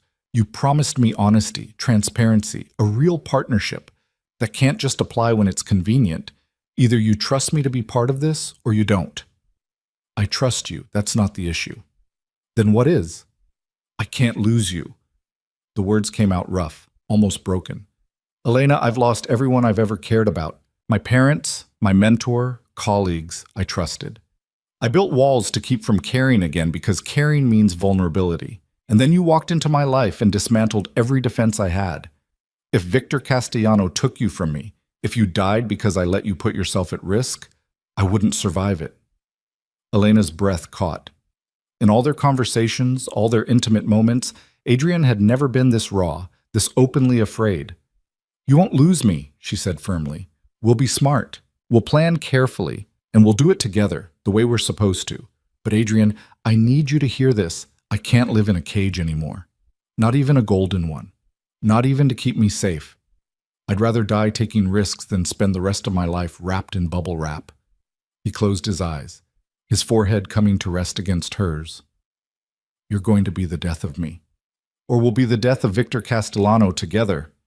Elena pulled back enough to meet his gaze. What's it going to be? Adrian studied her face for a long moment, and Elena saw the exact instant he capitulated. The tension in his shoulders eased fractionally, and something that might have been pride flickered in his eyes. All right, he said. We do this your way, but with conditions. What conditions? Full security detail. You don't go anywhere without at least 3 guards. You wear a tracker at all times. And if I say abort, you abort. No arguments, no hesitation. Agreed? Agreed. Elena rose on her toes, pressing a quick kiss to his mouth. Now tell me the plan. They spent the next hour in the basement safe house, Adrian and Kozlov laying out the details of what they'd learned about Victor's organization. Elena listened carefully, asking questions when something didn't make sense, offering observations that occasionally made both men pause and reconsider their approach. It felt good to be included, to be treated as a partner rather than a piece of furniture to be protected, and watching Adrian work, seeing the tactical brilliance that had made him king of the city's underworld, Elena understood for the first time the full scope of the man she'd married. Victor will be expecting contact from someone in your organization, Kozlov was saying, tracing connections on a map spread across the table. But he won't be expecting it from Elena. That gives us an advantage. We'll need to make it look organic, Adrian said, like she's reached out in desperation, not as part of a plan. Victor's paranoid. Anything too convenient will spook him. What if I go through an intermediary? Elena suggested. Someone he'd expect me to trust. My father, maybe? Adrian's expression darkened. Your father is unpredictable, and he has a history of making terrible decisions under pressure, which is exactly why Victor would believe it. Elena leaned forward, warming to the idea. Think about it. Gregor's desperate, always has been. If his daughter, now a wealthy widow, asked him to broker a meeting with Victor to sell off assets quickly and quietly, wouldn't that seem exactly like something he'd do? Kozlov nodded slowly. The girl is right. It has the ring of authenticity. I don't like involving him, Adrian said flatly. He's a liability. He's also my father, and he owes me. Elena's voice went hard. If he wants to make up for gambling my life away, this is his chance. Adrian looked at her for a long moment, and Elena saw him weighing options, calculating risks. Finally, he nodded. All right, but we control the information he receives. He knows only what he needs to know to be convincing. Agreed. He worked out the details. The story Gregor would tell, the meeting location that would seem random but give Adrian's team tactical advantage, the timeline that would seem rushed enough to be believable. By the time they finished, dawn was lightening the sky outside the small basement windows. "You should get some rest," Adrian said, noticing Elena's exhaustion. "We've got a long few days ahead." "I'm not tired." It was a lie, and they both knew it. Elena's body felt like it was held together with string and stubbornness. Adrian's mouth quirked in something almost like amusement. "Liar, come on." He led her to a small room at the back of the basement, barely more than a closet with a cot and a single lamp. Not exactly luxury, but Elena was too drained to care. She sank onto the cot, and Adrian settled beside her, his arm coming around her shoulders. They sat in silence for a moment. Then Elena said quietly, "I need to tell you something." "What?" "When I thought you were dead, when Marcus told me about the explosion," she stopped, gathering courage. "The worst part wasn't thinking I'd lost you. It was knowing I'd never told you that I love you." Adrian went very still. "Elena, let me finish." She turned to face him, taking his hand. "I know this started as a transaction. I know neither of us chose this. But somewhere between the courthouse and tonight, I fell in love with you. Not the version you show the world, not the crime lord or the ruthless businessman. You. The man who leaves flowers in my studio and smiles when he thinks no one's watching and reads philosophy at 3 in the morning when he can't sleep. How did you know about the 3 a.m. reading? I hear you sometimes, moving around in your office when I'm working late." Elena squeezed his hand. "I'm telling you now because I can't go through another night thinking you might die without knowing. I love you, Adrian Volkov, and I need you to come back to me when this is over." For a moment, Adrian didn't respond. Then he cupped her face in his hands, his thumbs brushing away tears she hadn't realized she was crying. "I love you too," he said, his voice rough with emotion. "I've loved you since that night in the library when you called me out for being condescending. Maybe even before that. You terrify me, Elena. The power you have to destroy me if something happens to you, it's absolute, but I wouldn't trade it. I wouldn't trade you." He kissed her then, and Elena tasted salt from both their tears. When they finally broke apart, Adrian pulled her down onto the narrow cot, holding her against his chest. "Sleep," he murmured. "I'll keep watch. You need rest too." "I'll rest when you're safe." Elena wanted to argue, but exhaustion was pulling at her like a tide. Her eyes drifted closed, and she felt Adrian's hand stroking her hair, heard his heartbeat steady and strong beneath her ear. She slept. When Elena woke, sunlight streamed through the high window and Adrian was gone. Panic spiked through her before she saw the note on the small table. "Meeting with the team. Back in an hour. Stay put. I love you." The last 3 words made her chest ache in the best way. Elena used the tiny bathroom to clean up as best she could, then ventured out into the main room of the safe house. Marcus stood guard by the door, and he nodded respectfully when he saw her. "Mrs. Volkov, Mr. Volkov left instructions that you're not to leave this floor." "I won't. Is there coffee?" "Kitchen's through there." He gestured to a doorway. "Mrs. Chen sent supplies over this morning." Of course she did. Even in crisis, the housekeeper maintained perfect efficiency. Elena found coffee and toast, forcing herself to eat despite her nervous stomach. Today, they'd contact her father, set the trap in motion. And in a few days, if everything went according to plan, Victor Castellano would walk right into it. And if things went wrong, a lot of people would die, including possibly her. The thought should have terrified her. Weeks ago, it would have. But Elena discovered she'd changed over the past months. The girl who'd walked into the courthouse in October, passive, resigned, willing to be a victim if it saved her father, that girl was gone. In her place stood someone harder, stronger, more willing to fight. Adrian returned an hour later as promised. With him came Kozlov and 3 other men Elena didn't recognize. They spread maps and surveillance photos across the table, and Adrian gestured for Elena to join them. "We've confirmed Victor is still in the city," he said without preamble. "He's already moving to claim territories he thinks are vulnerable with me gone, which means he's distracted, focused on expansion rather than security." "Perfect time to strike," one of the men said. Perfect time for Elena to make contact, Adrian corrected. We need him focused on her, believing she's a desperate widow, looking to salvage what she can. Gregor makes the initial approach today, sets up a preliminary meeting for tomorrow. Elena's pulse quickened. That fast? Victor will want to move quickly before any of my other lieutenants can organize. Speed works in our favor. Adrian's eyes met hers. You're sure about this? Completely. Then let's make the call. They used a burner phone, untraceable. Gregor answered on the third ring, his voice thick with sleep or possibly a hangover. Hello. Dad, it's Elena. She kept her voice shaky, grief-stricken, not hard when she remembered the terror of thinking Adrian was actually dead. I need your help. Lena? What's wrong? I heard about Adrian. I'm so sorry. I need you to do something for me. Can you do that? She didn't wait for an answer. I need you to contact Victor Castellano. Tell him I want to meet. Tell him I'm willing to negotiate selling Adrian's interests if he guarantees my safety. Silence on the other end. Then cautiously, Lena, that's a very dangerous game. I don't have a choice, Dad. Adrian's people are already circling and I don't trust any of them. Victor's the only one with enough power to keep me safe while I liquidate assets and get out of the city. She let her voice break. Please, you owe me this. Another pause, then Gregor sighed and Elena heard the guilt in that exhalation. All right, I'll make the call. Where can he reach you? She rattled off the number of another burner phone, one Adrian's team would monitor. Tell him I'll meet wherever he wants, whenever he wants. I just want this to be over. I'll do my best, sweetheart. And Lena, I really am sorry. About everything. I know, Dad. For once, she believed it. Thank you. She hung up and looked at Adrian. Now we wait. Victor called 4 hours later.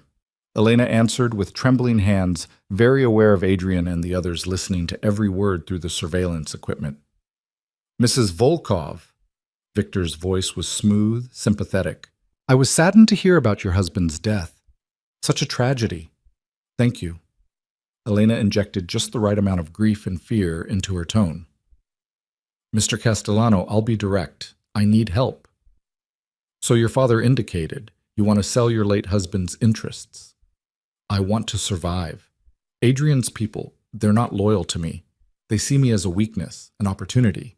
I need someone powerful enough to keep them at bay while I transfer assets and leave the city. My father suggested you might be willing to help. For the right price.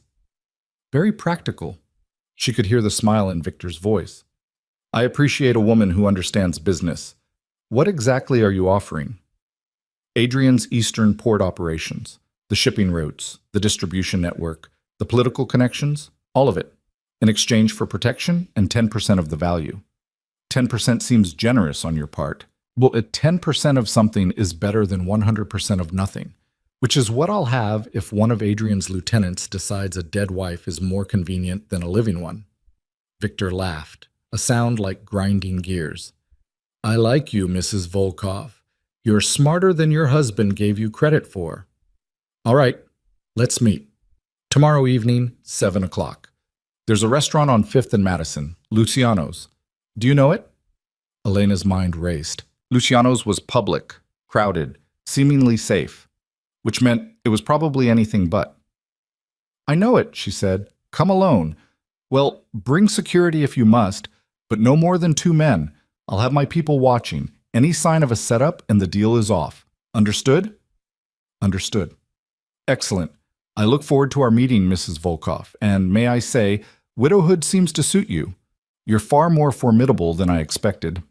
The line went dead. Elena set down the phone, her hands shaking for real now. Adrian immediately crossed to her, pulling her into his arms. You were perfect, he murmured. He believes it. Because I was telling the truth, Elena said into his shoulder. About being terrified, about wanting to survive. The only lie was who I'm afraid of. We have 18 hours to prepare, Kozlov said, already studying maps of the restaurant and surrounding area. This is doable. Difficult, but doable. The rest of the day blurred into planning sessions and contingency discussions. Adrian's team scouted Luciano's, identifying entry and exit points, security camera blind spots, positions for their own people. Elena tried on several outfits before settling on a simple black dress, widow's clothing that would sell the grief story while allowing freedom of movement. Sonia appeared late in the afternoon to run through self-defense scenarios one more time. "Remember," the compact woman said as Elena practiced breaking holds, "your greatest weapon is that he underestimates you. Use it. Let him think you're weak right up until the moment you're not." That night, Elena lay in Adrian's arms in the narrow cot, neither of them sleeping. "Tell me what happens tomorrow," she said quietly. "The real plan, not the sanitized version." Adrian was silent for a moment. Then he said, "You go in with Marcus and Sonia as your security. They'll be armed, but discreet. I'll already be inside along with 6 others, all positioned to look like regular diners. Kozlov will have teams outside covering all exits. When you give the signal—" "What signal?" "You'll know it when the moment comes. When you give the signal, we take Victor and anyone with him into custody. Fast, clean, minimal collateral damage. And if something goes wrong, then you run. Marcus and Sonia get you out and we handle Victor." His arms tightened around her. "But nothing will go wrong. I won't let it." "You can't promise that." "Watch me." Elena turned in his arms, studying his face in the darkness. "I meant what I said earlier. I love you." "I know." He kissed her forehead, her cheeks, finally her mouth. "I love you too, which is why you're going to survive tomorrow. We both are. And then we're going to build the life we should have had from the beginning." "What kind of life?" "One where I take you to dinner like a normal couple, where we wake up together every morning because we want to, not because a contract says we have to, where you paint your flowers and I run legitimate businesses and we're boring and happy." Elena smiled against his mouth. "That sounds perfect." "It will be. I promise." They made love then, slow and tender, each touch a promise and a prayer. And when Elena finally slept, wrapped in Adrian's warmth, she dreamed of a future where the danger was past, and all that remained was the love they'd fought so hard to build. Tomorrow would bring Victor Castellano and all the risks that entailed. But tonight, she had this, had Adrian's heartbeat beneath her ear and his whispered words of love in the darkness. It would have to be enough. Morning came too quickly, pale light filtering through the basement window and pulling Elena from restless sleep. Adrian was already awake, watching her with an intensity that made her breath catch. "How long have you been staring at me?" she asked softly. "Long enough to memorize every detail." His hand came up to trace her cheekbone. "In case I need the memory later." "Don't talk like that." Elena caught his hand, pressing a kiss to his palm. "We're both walking out of this, remember?" "I remember." But the shadow in his eyes suggested he was preparing for other possibilities, too. They rose and went through the motions of preparation. Coffee that tasted like ash, toast that sat heavy in Elena's stomach, the careful ritual of checking weapons and communication devices. Marcus ran through the plan one more time while Sonia helped Elena conceal a small blade in the lining of her purse. "Last resort only," Sonia reminded her. "You're not there to fight. You're there to sell the story and get Victor comfortable enough to incriminate himself. And if he tries something before Adrian can intervene, then you use everything I taught you and you get out." Sonia's expression was fierce. "You're stronger than you think, Elena. Trust yourself." By 6 o'clock, Elena was dressed in the widow's black, her hair pulled back in a simple twist, minimal makeup that made her look pale and grief-stricken. She studied herself in the small mirror and barely recognized the woman looking back. No longer the frightened girl from the courthouse, but not quite the confident partner she was still learning to be. Someone in between.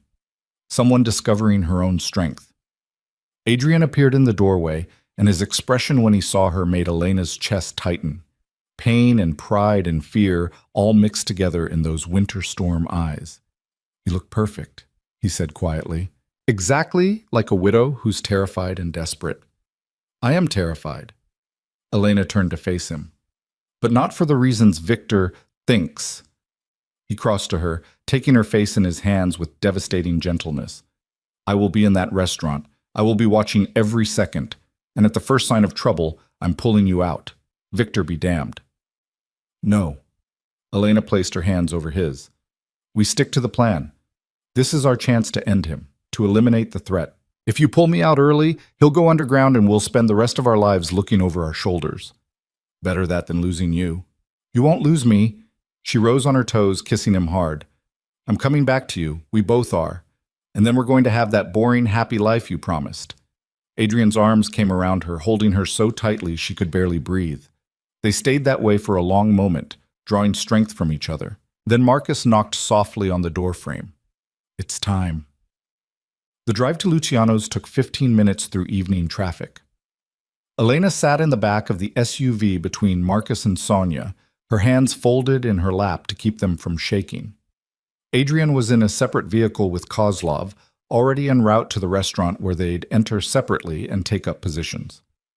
You remember the signal? Marcus asked as they pulled up to the curb half a block from Luciano's. I remember. When Elena was ready for Adrian's team to move, she would reach for her water glass with her left hand instead of her right. Simple, natural, invisible to anyone not watching for it. They walked the half block to the restaurant, Sonia slightly ahead, Marcus at Elena's right shoulder. The street was busy with evening diners and theater goers, normal people living normal lives, completely unaware that two of the city's most dangerous men were about to clash. Luciano's was exactly as advertised, upscale Italian, dim lighting, white tablecloths, and candles. The maitre d' greeted them with professional warmth. Reservation for Volkov, Elena said, her voice steady despite the hammering of her heart. Of course, Mrs. Volkov. Right this way. He led them to a corner booth with good sight lines to the entrance and the rest of the dining room. As Elena slid into the leather seat, her eyes swept the space, cataloging familiar faces. Adrian sat 3 tables away, his back to her, appearing absorbed in conversation with a woman Elena recognized as one of Kozlov's people. 2 more of Adrian's team occupied the bar. Another pair sat near the kitchen entrance. Victor Castellano hadn't arrived yet. Wine, Mrs. Volkov? The waiter appeared with menus. Just water, please. She needed to stay sharp, focused. Minutes ticked by with agonizing slowness. Elena forced herself to breathe evenly, to maintain the appearance of a nervous widow, rather than a woman walking a tightrope between victory and disaster. Marcus and Sonia flanked her in the booth, alert but trying to appear casual. At 7:15, Victor arrived. He swept through the entrance with the confidence of a man who owned the world, flanked by 4 men in expensive suits that couldn't quite hide the weapons beneath. Victor himself was exactly as Elena remembered from the dinner party weeks ago. Silver hair, broad shoulders, that unsettling smile that never reached his eyes. He spotted her immediately and made his way to the booth, dismissing the maitre d' with a gesture. Mrs. Volkov. He extended his hand. Thank you for meeting me. Elena forced herself to take it, to endure the brief contact. Mr. Castellano, I appreciate your willingness to consider my proposal. Please call me Victor. He gestured for his men to take up positions around the restaurant, 2 at the bar, 1 near the entrance, 1 by the restrooms. May I sit? Of course. Victor settled into the booth opposite her, his bulk making the space feel suddenly smaller. Up close, Elena could see the calculation in his eyes, the predatory assessment. He was measuring her, trying to determine if she was genuinely desperate or playing a deeper game. She needed to convince him it was the former. I won't waste your time with pleasantries, Victor said, signaling the waiter for scotch. Your father indicated you want to sell your late husband's Eastern operations. That's a significant asset. Why come to me rather than negotiate with Adrian's existing lieutenants? Because Adrian's lieutenants see me as an obstacle, Elena replied, letting her voice shake slightly. I'm not one of them. I don't have their respect or their loyalty. The moment Adrian died, I became expendable, probably dangerous, given what I know about his business. And what do you know, Mrs. Volkov? Enough to be a threat, not enough to run his empire. Elena leaned forward, selling the desperation. I'm not stupid, Victor. I know how this works. A widow with knowledge but no power is a liability. So I'm offering you what you want, access to the eastern ports, in exchange for protection and enough money to disappear. Victor studied her, his fingers drumming on the table. You understand that if I agree to this, you can never return to the city. You'd be giving up your home, your life here. What life? I was merchandise bought to settle a debt. Adrian's dead. There's nothing keeping me here. The bitterness in her voice was only partially feigned. Even knowing Adrian was alive, sitting across from the man who'd tried to kill him made rage simmer beneath Elena's careful composure. I see. Victor accepted his scotch from the waiter, took a slow sip. And how do I know this isn't a setup? That your grief-stricken widow act isn't cover for something else? Elena's pulse spiked. This was the moment. Convince him or lose everything. Because I'm terrified, she said simply, letting the truth bleed into her words. Look at me, Victor. Really look. Do I seem like someone playing games? I'm alone. I'm scared, and I just want to survive. If you don't help me, one of Adrian's people will kill me within a week. You'd be doing me a favor by making this deal. Silence stretched between them. Elena held Victor's gaze, letting him see the fear that was genuine even if the reasons for it weren't what he thought. Finally, he smiled. You're either the smartest woman I've ever met or the most desperate. I'm inclined to believe the latter. Relief flooded through her. Then we have a deal? Perhaps. First, I need details. The shipping routes, the distribution networks, the political contacts. I want to know exactly what I'm buying. I have files, documents, everything Adrian kept on his operations. They're in a safe deposit box at First National Bank. I can get them to you tomorrow. Why not tonight? Because the bank is closed, and I'm not stupid enough to keep that kind of information at the house where any of Adrian's people could find it. Elena let irritation creep into her voice. Do you want to do this deal or not? Victor's smile widened. I like you, Mrs. Volkov. You've got spine. All right, tomorrow. But I want those files by noon, and I want you to walk me through every connection, every contact. If anything seems off, the deal is over, and you're on your own. Understood. Elena reached for her water glass and deliberately used her right hand, taking a sip before setting it down. Not yet. She needed more. And the money? 10% of the Eastern Operations' annual revenue. Approximately $8 million transferred to an offshore account of your choosing. Once I verify the information you're providing is accurate. $8 million. Enough to disappear, to build a new life. If Elena actually were the desperate widow she was pretending to be, it would be a fortune. That seems fair, she said carefully. Excellent. Then let's discuss the logistics. Victor's phone buzzed. He glanced at it, his expression darkening. Then he looked up at Elena, and something in his eyes changed. Tell me, Mrs. Volkov, he said slowly, his voice dropping to something dangerous. If you're so desperate to leave the city, why did one of my men just report seeing Adrian Volkov's personal driver 3 blocks from here? Elena's blood turned to ice. How had they... I don't know what you're talking about, she said, but Victor was already signaling his men. I think you do. He leaned forward, all pretense of civility gone. I think you've been playing me from the beginning. I think your grieving widow act is exactly that, an act. Which means Adrian isn't dead, is he? That's insane. I watched the warehouse burn. You watched a warehouse burn. Doesn't mean your husband was in it. Victor's hand moved inside his jacket. Clever plan, I'll admit. Fake his death, draw me out, have his pretty wife set a trap. Almost worked, too. But I didn't survive this long by trusting desperate women with convenient solutions. Elena's mind raced. The signal. She needed to give the signal. But Victor's men were already moving, hands reaching for weapons, and if she made any sudden movement, Victor, please, she started, but he cut her off. Where is he? Where is Adrian Volkov? I don't... The crack of gunfire shattered the restaurant's ambiance.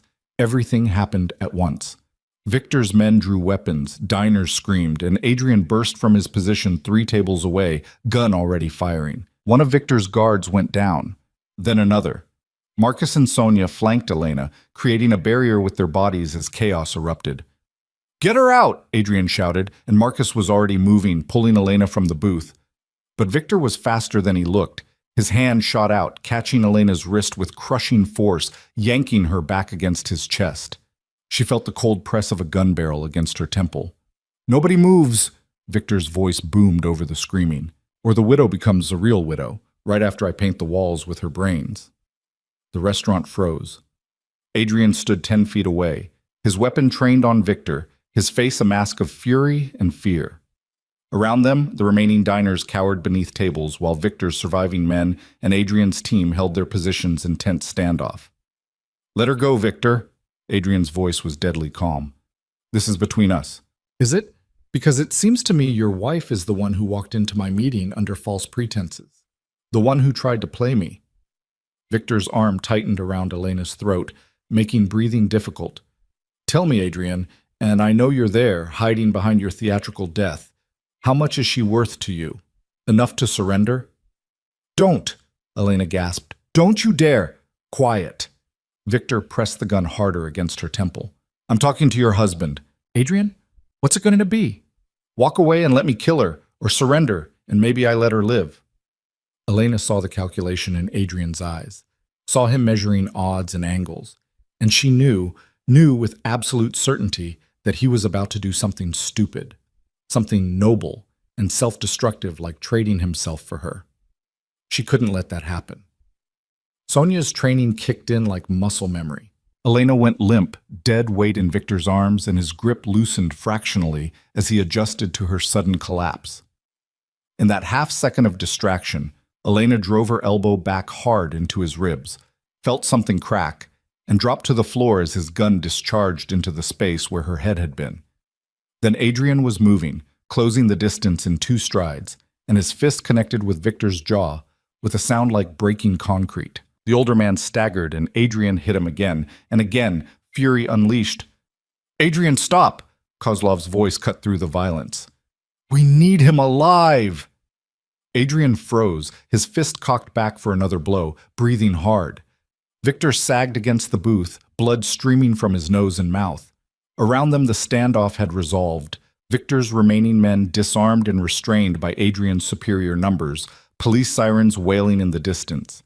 Elena pushed herself up on shaking arms. Marcus was instantly there, helping her to her feet, checking her for injuries. "I'm okay," she managed. "I'm okay." Adrian turned to her, and the raw emotion on his face nearly undid her. He crossed the space between them in quick strides, pulling her into his arms with desperate strength. "You could have died," he said roughly. "That was incredibly stupid and brave. And necessary," Elena finished. "He was going to make you surrender. I couldn't let that happen. I would have traded myself for you in a heartbeat." "I know. That's why I didn't give you the chance." She pulled back enough to meet his eyes. "We're partners, remember? That means I protect you too." Kozlov appeared, looking grimly satisfied despite the carnage. "Police are 2 minutes out. Victor's men are cooperating, already offering to testify in exchange for reduced sentences. This is over, Adrian. You won."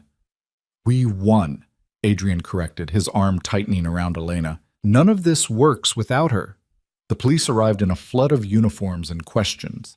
Adrian had apparently anticipated this part too, producing documentation, explaining the situation in terms that made Victor the aggressor and Adrian's team the victims acting in self-defense.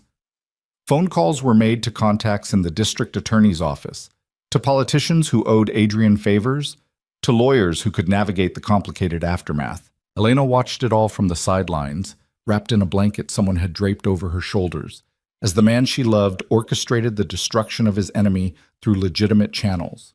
This was power of a different kind. Not guns and violence, but influence and connections, the ability to make the system work in his favor.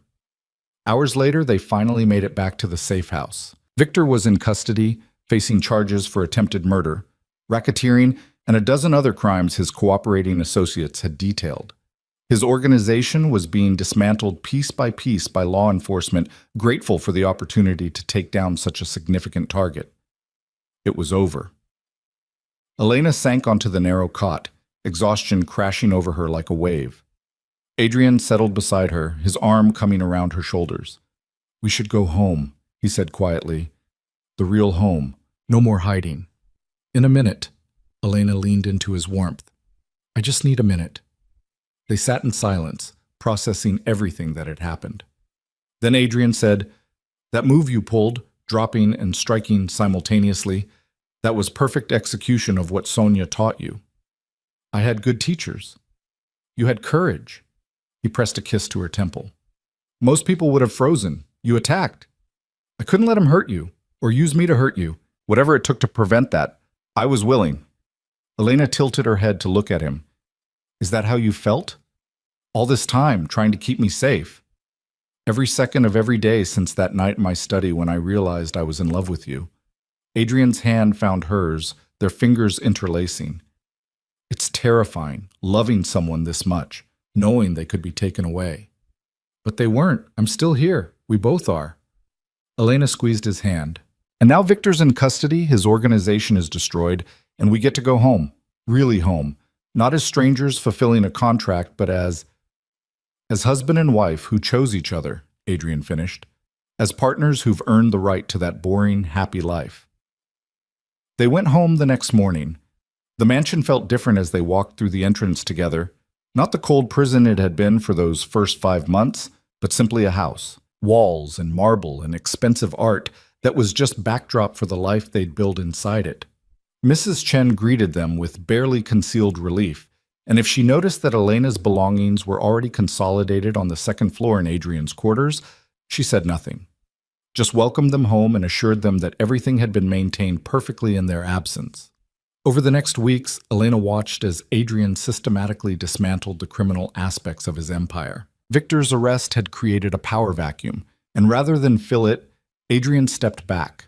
He negotiated deals with law enforcement, providing information on trafficking networks and corruption in exchange for immunity for his own past activities. The eastern ports he'd fought so hard to control were sold to legitimate shipping companies. The political connections were severed. I'm done, he told Elena one night as they reviewed the final contracts. No more gray areas, no more justifying violence as business. Victor's people killed 4 civilians in that restaurant. I won't be responsible for that kind of collateral damage anymore. What will you do instead? Adrian gestured to the document spread across his desk. I own 17 legitimate businesses, tech companies, real estate holdings, investment firms. More than enough to maintain this lifestyle without the blood. He looked at her. Is that enough? Can you live with a man who spent the past 15 years building an empire on crime, even if he walks away from it now? Elena thought of the girl who'd signed her name on a marriage certificate to save her father, who'd spent 5 months in isolated misery, who'd slowly learned that the monster she'd married was also a man capable of love and change. I can live with a man who chooses to be better, she said. Who makes the hard decision to change, even when it costs him power? That's who you are now, Adrian, not who you were. Relief and love flooded his expression. He pulled her into his arms, holding her like she might disappear. I don't deserve you. Probably not, but you're stuck with me anyway. They married again in June, a real wedding this time, not a courthouse transaction, but an actual ceremony in the estate gardens Elena had helped design. The guest list was small. Kozlov and a few of Adrian's associates who'd made the same transition to legitimate business, Mrs. Chen and the household staff who'd witnessed their journey, Sonia, who'd become an unexpected friend. Even Gregor attended, sober for the occasion, his eyes wet as he watched his daughter marry the same man for the second time, under vastly different circumstances. I'm proud of you, he whispered when he walked her down the makeshift aisle between rows of chairs set up on the lawn. For surviving, for becoming stronger than I ever was. I learned from your mistakes, Elena replied, not unkindly. Use them to make better choices. That's all a father can hope for. Adrian waited at the end of the aisle in a perfectly tailored suit, his eyes locked on Elena like she was the only person in the world. When she reached him, he took her hands in his, and this time the words they spoke were promises they chose freely. I love you, Adrian said, his voice carrying across the garden. I loved you when I was too much of a coward to admit it. I love you now with everything I am, and I'll love you every day for the rest of our lives. I love you too, Elena replied, her throat tight with emotion. You bought my hand, but you earned my heart, and I'm choosing to give it to you, freely and completely, for as long as we both shall live. They kissed as husband and wife, really, truly married this time, and the small gathering applauded. The reception lasted into the evening, champagne and dancing under lights strung between the trees. Elena waltzed with her husband under the stars and felt the last remnants of the frightened girl from October finally fade away, replaced by the woman she'd fought to become. Life settled into a new rhythm over the following months. Adrian threw himself into his legitimate businesses with the same intensity he'd once brought to criminal enterprises and proved to be just as successful operating within the law. Elena continued her botanical illustration work, her client list growing as word spread about her talent. They traveled, real vacations to places where no one knew Adrian Volkov's reputation, where they could be just another couple enjoying foreign cities and lazy beach days. They learned to cook together, badly, and ordered takeout while laughing at their culinary disasters. They adopted a massive rescue dog named Bear, who thought he was a lapdog despite weighing 90 pounds.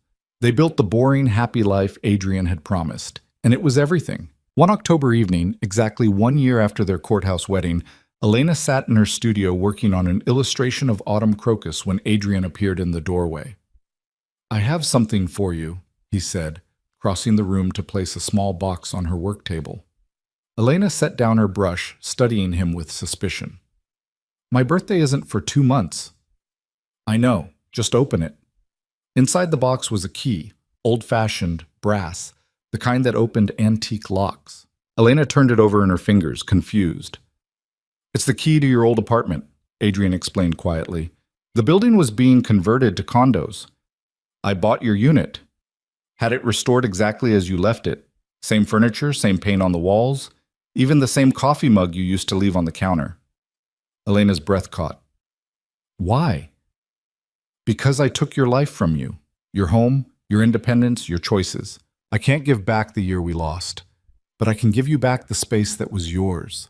A place that's completely separate from me, from this house, from everything we've built together. Somewhere you can go when you need to remember who you were before I bought you." Tears blurred Elena's vision. She stood, crossing to him, taking his face in her hands. "I don't need to remember who I was before. That girl was half-formed, hiding from life. You didn't take from me, Adrian. You challenged me to become more. Still, this is the most thoughtful gift anyone's ever given me." She kissed him softly. "Thank you. But I'm not going back to that apartment. That's not home anymore." "Where is home?" "Wherever you are." She pressed closer, feeling his arms come around her. "You're my home now. This house, this life, this partnership we've built from something that started as a transaction, that's home." Adrian held her tighter. "I love you so much it terrifies me." "Good. Stay terrified keeps you honest." He laughed, the sound rich and warm, and Elena marveled at how far they'd come. From ice and distance to laughter and love, from strangers bound by contract to partners bound by choice. 3 months later, Elena stared at the plastic stick in her hand and watched 2 pink lines appear. Pregnant. She sat on the bathroom floor, her mind reeling. They talked about children someday, in that vague future way couples did when building their lives together. But someday had arrived faster than expected, and suddenly the theoretical became very, very real. A child. Adrian's child. Her child. Their child. Terror and joy warred in her chest. She thought of all the ways this could go wrong, the dangers that might still lurk despite Victor's defeat, the challenges of raising a child in a world where Adrian's past might always cast shadows. But she also thought of Adrian's face when he talked about the future, the gentleness in his hands when he touched her, the capacity for love he'd discovered beneath all that ice. He would be a good father. She knew it with absolute certainty. Elena found Adrian in his office, reviewing contracts for a new tech acquisition. He looked up when she entered, and something in her expression made him set down his pen immediately. "What's wrong?" "Nothing's wrong." Elena crossed to him, placing the pregnancy test on his desk. "Everything's different, but nothing's wrong." Adrian stared at the test, his expression unreadable. Then he looked up at her, and Elena saw tears tracking down his face, the first time she'd ever seen him cry. "We're having a baby?" His voice broke on the words. "We're having a baby." He stood so fast his chair rolled backward, and then his arms were around her, lifting her off her feet, his face buried in her neck. Elena felt his shoulders shake and held him tighter, understanding that this meant more than she could fully grasp. Not just a child, but proof that he could create life as well as take it, that he could build a family instead of destroying one. "I'm terrified," he admitted when he finally set her down. "What if I'm terrible at this? What if I can't protect them? What if we figure it out together, the same way we've figured out everything else? Elena placed her hand on his chest over his heart. You're not doing this alone, Adrian. We're partners, remember? Partners, he repeated, his hand covering hers. And parents. And parents. The pregnancy was difficult. Elena suffered from severe morning sickness that lasted well into her second trimester, and her body rebelled against the changes in ways that sent her to bed rest for weeks at a time. Adrian became a different person during those months, hovering, overprotective, driving Elena crazy with his constant worry. I'm pregnant, not dying, she told him after he appeared with her third snack of the hour. I can walk to the kitchen myself.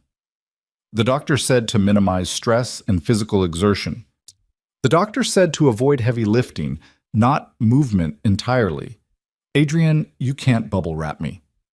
But he tried anyway, hiring a team of specialists to monitor every aspect of the pregnancy, reading obstetrics textbooks like they were military strategy manuals, preparing the nursery with the same intensity he'd once brought to business deals. Elena found it simultaneously infuriating and endearing. Her father visited frequently, excitement about becoming a grandfather transforming him into someone almost unrecognizable. He'd gotten sober, found work managing a restaurant, started rebuilding his life. The change was tentative, fragile, but real. I want to be better, Gregor told Elena one afternoon as they sat in the garden, her hand resting on her swelling belly. For you, for my grandchild, I wasted so much time, made so many mistakes. I can't fix what I did to you, but I can try to be worthy of a second chance. You're doing the work, Elena said softly. That's what matters. Not the past, but what you choose now. I learned that from you, watching you take the worst situation and transform it into something beautiful that taught me change is possible. In her 8th month, complications arose. Preeclampsia, the doctors called it, dangerously high blood pressure that put both Elena and the baby at risk. She was hospitalized immediately, Adrian at her side every moment, his fear palpable. This is my fault, he said one night, holding her hand while machines beeped around them. The stress of the past year, everything you went through because of me. Stop, Elena squeezed his hand. This isn't anyone's fault. It's just something that happens sometimes, and we're going to get through it. You have to get through it. I can't. Elena, I can't lose you. You won't. She pulled him closer until his forehead rested against hers. I'm not going anywhere. I made you a promise in that garden last June, and I'm keeping it. For better or worse, remember? This is the worst part. We handle it together. The doctors decided to induce labor at 37 weeks, unwilling to risk waiting longer. Elena labored for 16 hours, Adrian beside her the entire time, holding her hand through every contraction, whispering encouragement when she was certain she couldn't continue. You're the strongest person I know, he told her as dawn broke outside the hospital window. You survived me. You survived Victor. You can survive this. I'm not surviving, Elena gasped between contractions. I'm actively dying. You're giving life. There's a difference. At 7:23 in the morning, Sofia Marie Volkov entered the world with a furious cry that announced her displeasure at the entire birth process. The nurses placed her on Elena's chest, and the world narrowed to that tiny red-faced creature with Adrian's dark hair and Elena's nose. She's perfect, Adrian whispered, his voice thick with tears. You're both perfect. Elena looked up at him, at this man who'd been ice and distance before learning to thaw, and saw their entire journey reflected in his face, the fear and love and desperate hope that they could give their daughter better than either of them had received. We're going to be good at this, she said softly. Not perfect, but good. How do you know? Because we know what not to do. We know what it feels like to be reduced to transactions and expectations. We won't do that to her. Adrian pressed a kiss to Elena's forehead, then to Sophia's tiny head. No, we won't. Recovery was slow. The preeclampsia had taken its toll, and Elena spent 2 weeks in the hospital before doctors cleared her to go home. Adrian barely left her side, dividing his time between Elena's room and the nursery where Sophia spent her first days getting stronger. When they finally brought their daughter home, the mansion that had once felt cold and empty was transformed by the presence of one tiny human. Sophia cried and ate and slept in irregular cycles that left both parents exhausted and overwhelmed. Adrian changed diapers with the same focused intensity he brought to everything else, studying technique videos at 3 in the morning while Sophia screamed in the background. "I think she hates me," he said one particularly difficult night when Sophia refused to settle no matter what he did. "She doesn't hate you. She's 2 weeks old. She doesn't have complex emotions yet." Elena took the baby, swaying gently. "She's just expressing displeasure with the world in general." I can relate. Despite the exhaustion and the challenges, Elena had never been happier. Watching Adrian transform from crime lord to devoted father was a gift she hadn't known to hope for. He was patient with Sophia in ways he'd never been patient with anything else, gentle in ways that seemed impossible for hands that had dealt so much violence. Their daughter became the center of their universe, and they built their routines around her needs: late-night feedings and early morning wake-ups, the careful choreography of two people learning to be parents together. Months passed. Sophia grew from newborn to infant, developing her own personality, stubborn like her father, creative like her mother, possessing a laugh that could light up entire rooms. She learned to roll over, then to sit up, then to crawl with alarming speed toward anything dangerous. She has no fear, Adrian observed one afternoon as he pulled Sophia away from the fireplace for the third time. "Where does she get that?" "From both of us," Elena replied. "You face down criminals. I face down you. She's doomed to be fearless." On Sophia's first birthday, they hosted a party in the garden, the same garden where they'd married for the second time. The guest list had grown: Kozlov and his family, Sonia and her partner, several of Adrian's colleagues from his legitimate businesses, even Gregor, who'd maintained his sobriety and brought an age-appropriate toy instead of something wildly expensive. Elena watched from Adrian's side as Sophia demolished her first birthday cake, smearing frosting everywhere with gleeful enthusiasm. This was her family now, not the one she'd been born into, but the one she'd built through survival and choice and the kind of love that grew from the most unlikely soil. "Happy?" Adrian asked, his arm around her waist. "Deliriously." Elena leaned into him. "You?" "More than I ever thought possible." He pressed a kiss to her temple. "Thank you." "For what?" "For surviving that first year, for giving me a chance when I didn't deserve one, for building this with me." He gestured to the party, to Sophia covered in cake, to the life they'd created. "For turning a contract into a family." Elena turned in his arms, rising on her toes to kiss him properly. "Best transaction I ever made."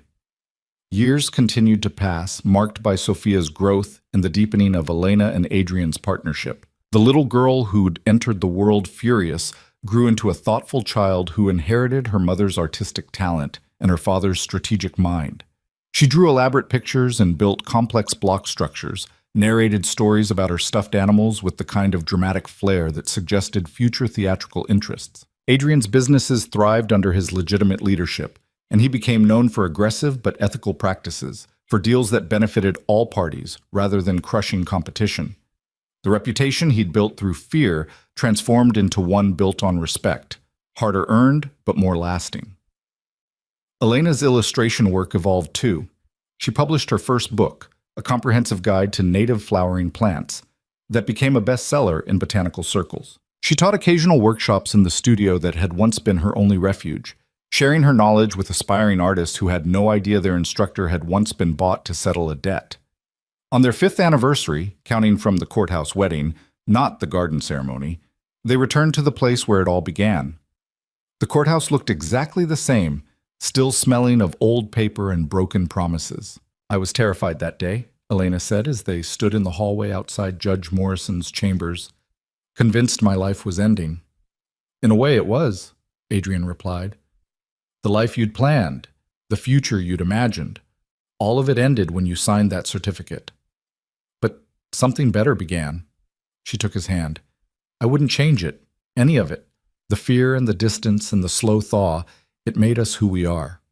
"Would you do it again if you knew everything that was coming?" Elena thought about the question seriously. The 5 months of isolation, the terror of thinking Adrian was dead, the complicated pregnancy, The challenges of merging two damaged people into something whole.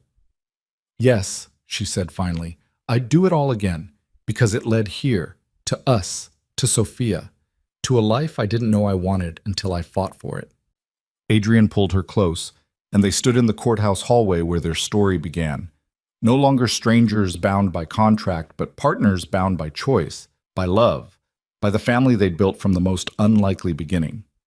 The marriage that started made of ice had become something warm and living, something that grew stronger with each passing year. And if anyone had told Elena 5 years ago that the terrified girl signing her life away would become this woman, happy, strong, complete, she never would have believed them.